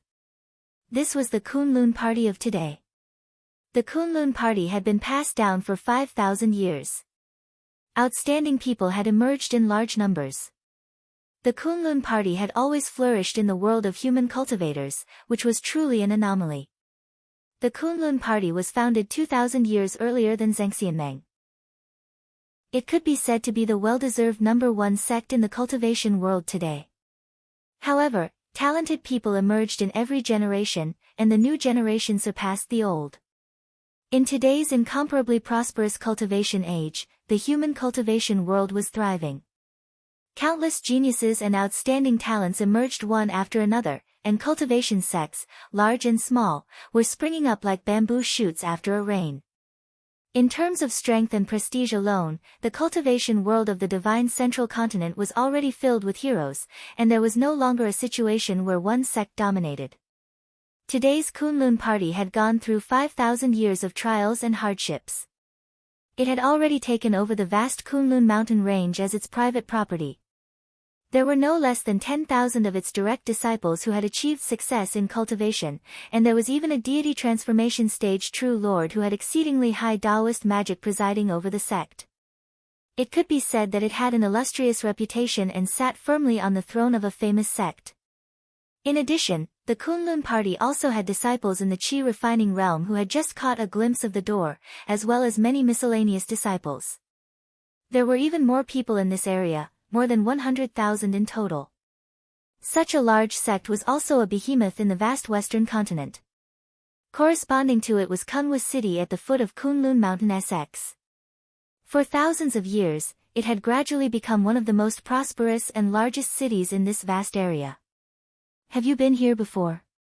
When Old Ma and Lu Chen walked into this big city and walked in the bustling Kunwa city with tall buildings, Old Ma asked Lu Chen. Lu Chen nodded and said, I've been here before. Huh? Old Ma was a bit surprised and said, when? You've been with me for the past 10 years, and before that, you were working. When did you get here? Lu Chen's gaze swept over the spacious and flat streets of Kunwa city and said, I was probably 5 or 6 years old. I don't remember too clearly. Old Ma was startled and asked, what happened? Lu Chen said, I came to look for food. There are many people here, so I can find a lot of food in the garbage. Old Ma was silent. After a long time, he said, what happened next? Lu Chen smiled and said, I don't know how much time has passed, but that damn Baldy suddenly appeared in front of me. He said he would let me eat my fill and wear my clothes. He told me to go with him, so I went with him. Old Ma sighed and seemed to want to say something, but Lu Chen suddenly turned around and waved his hand. He shouted with a smile, Atsu, keep up. There are so many people here. If you get lost, you won't be able to find us. Woof, woof, woof. After a few barks, the lame black dog quickly ran over from the crowd behind them and affectionately rubbed against Lu Chen's feet. On the way from the land of chaos to Kunwa city, Atsu seemed to have grown a bit. It was unknown whether it was because Old Ma brought a lot of food, so this gluttonous dog ate as much as it could every day. Where's your shop? Lu Chen patted Atsu's head and turned to ask Old Ma, is it on this street? Old Ma glanced at the bustling street filled with shops and said without changing his expression, it's tasteless to open a shop in such a vulgar and noisy place. Come with me. Lu Chen immediately had a whole new level of respect for Old Ma. I haven't seen you for a while, but you've actually developed taste. TSK. Old Ma snorted disdainfully. He put his chubby hands behind his back and walked forward like a rich man. Lu Chen and Atsu followed behind him and walked down the street. They walked down another street. They walked down another street. After walking down another street. Another street. Hey! Lu Chen couldn't help but call out to the fat man who was already sweating profusely. He looked at him suspiciously and said, Are we not there yet? Why do I feel like we're almost out of the city? Old Ma stopped and wiped the beads of sweat from his forehead. He glanced at the towering city wall in front of him and laughed, soon, soon. As he said this, he walked forward for a while and suddenly turned to the side. He walked into an alley by the side of the road. After walking for 2 or 3 feet, a wooden door appeared in front of them. Lu Chen stood in the alley and looked around. He saw that the place was deserted and there was no trace of anyone. It was a world of difference from the bustling streets that they had walked through before. On top of the wooden door, there was a signboard with 3 words written on it. Black Hill Pavilion. Do you have any business in this place? Lu Chen couldn't help but ask Old Ma. Old Ma sneered and said, What do you know? There's an old saying, fragrant wine needs no dark alley. Do you know that? As he said this, he took out a key and unlocked the door of the house. He led Lu Chen inside and said, Besides, this place has a lot of benefits. In this noisy city, it's the best place to find peace and quiet. Walk 2 streets north and you'll reach the exit of the city gate. Walk 2 streets south and you'll reach the mansions of the influential families in the city. It's such a good place, but the price of the house can't even compare to a month's rent for an ordinary shop on the street in the center of Kunwa city. When I came here that day, I thought about it for a bit and decided to buy this house. In the future, it can be regarded as an ancestral property of my Old Ma family. After saying this, Old Ma looked complacent. He looked around and then looked at Lu Chen. He said with a smile, What do you think? Lu Chen said, If you don't have money, just say it. What's with all this nonsense? You're tuning in to the Blissful Bookshelf YouTube channel. We're so grateful for your support, and don't forget to subscribe to join us on this incredible journey through captivating stories. Your generosity through donations truly makes a world of difference, as it's the primary source of revenue that allows me to expand and enhance this channel for you. Thank you from the bottom of my heart for being a part of this adventure.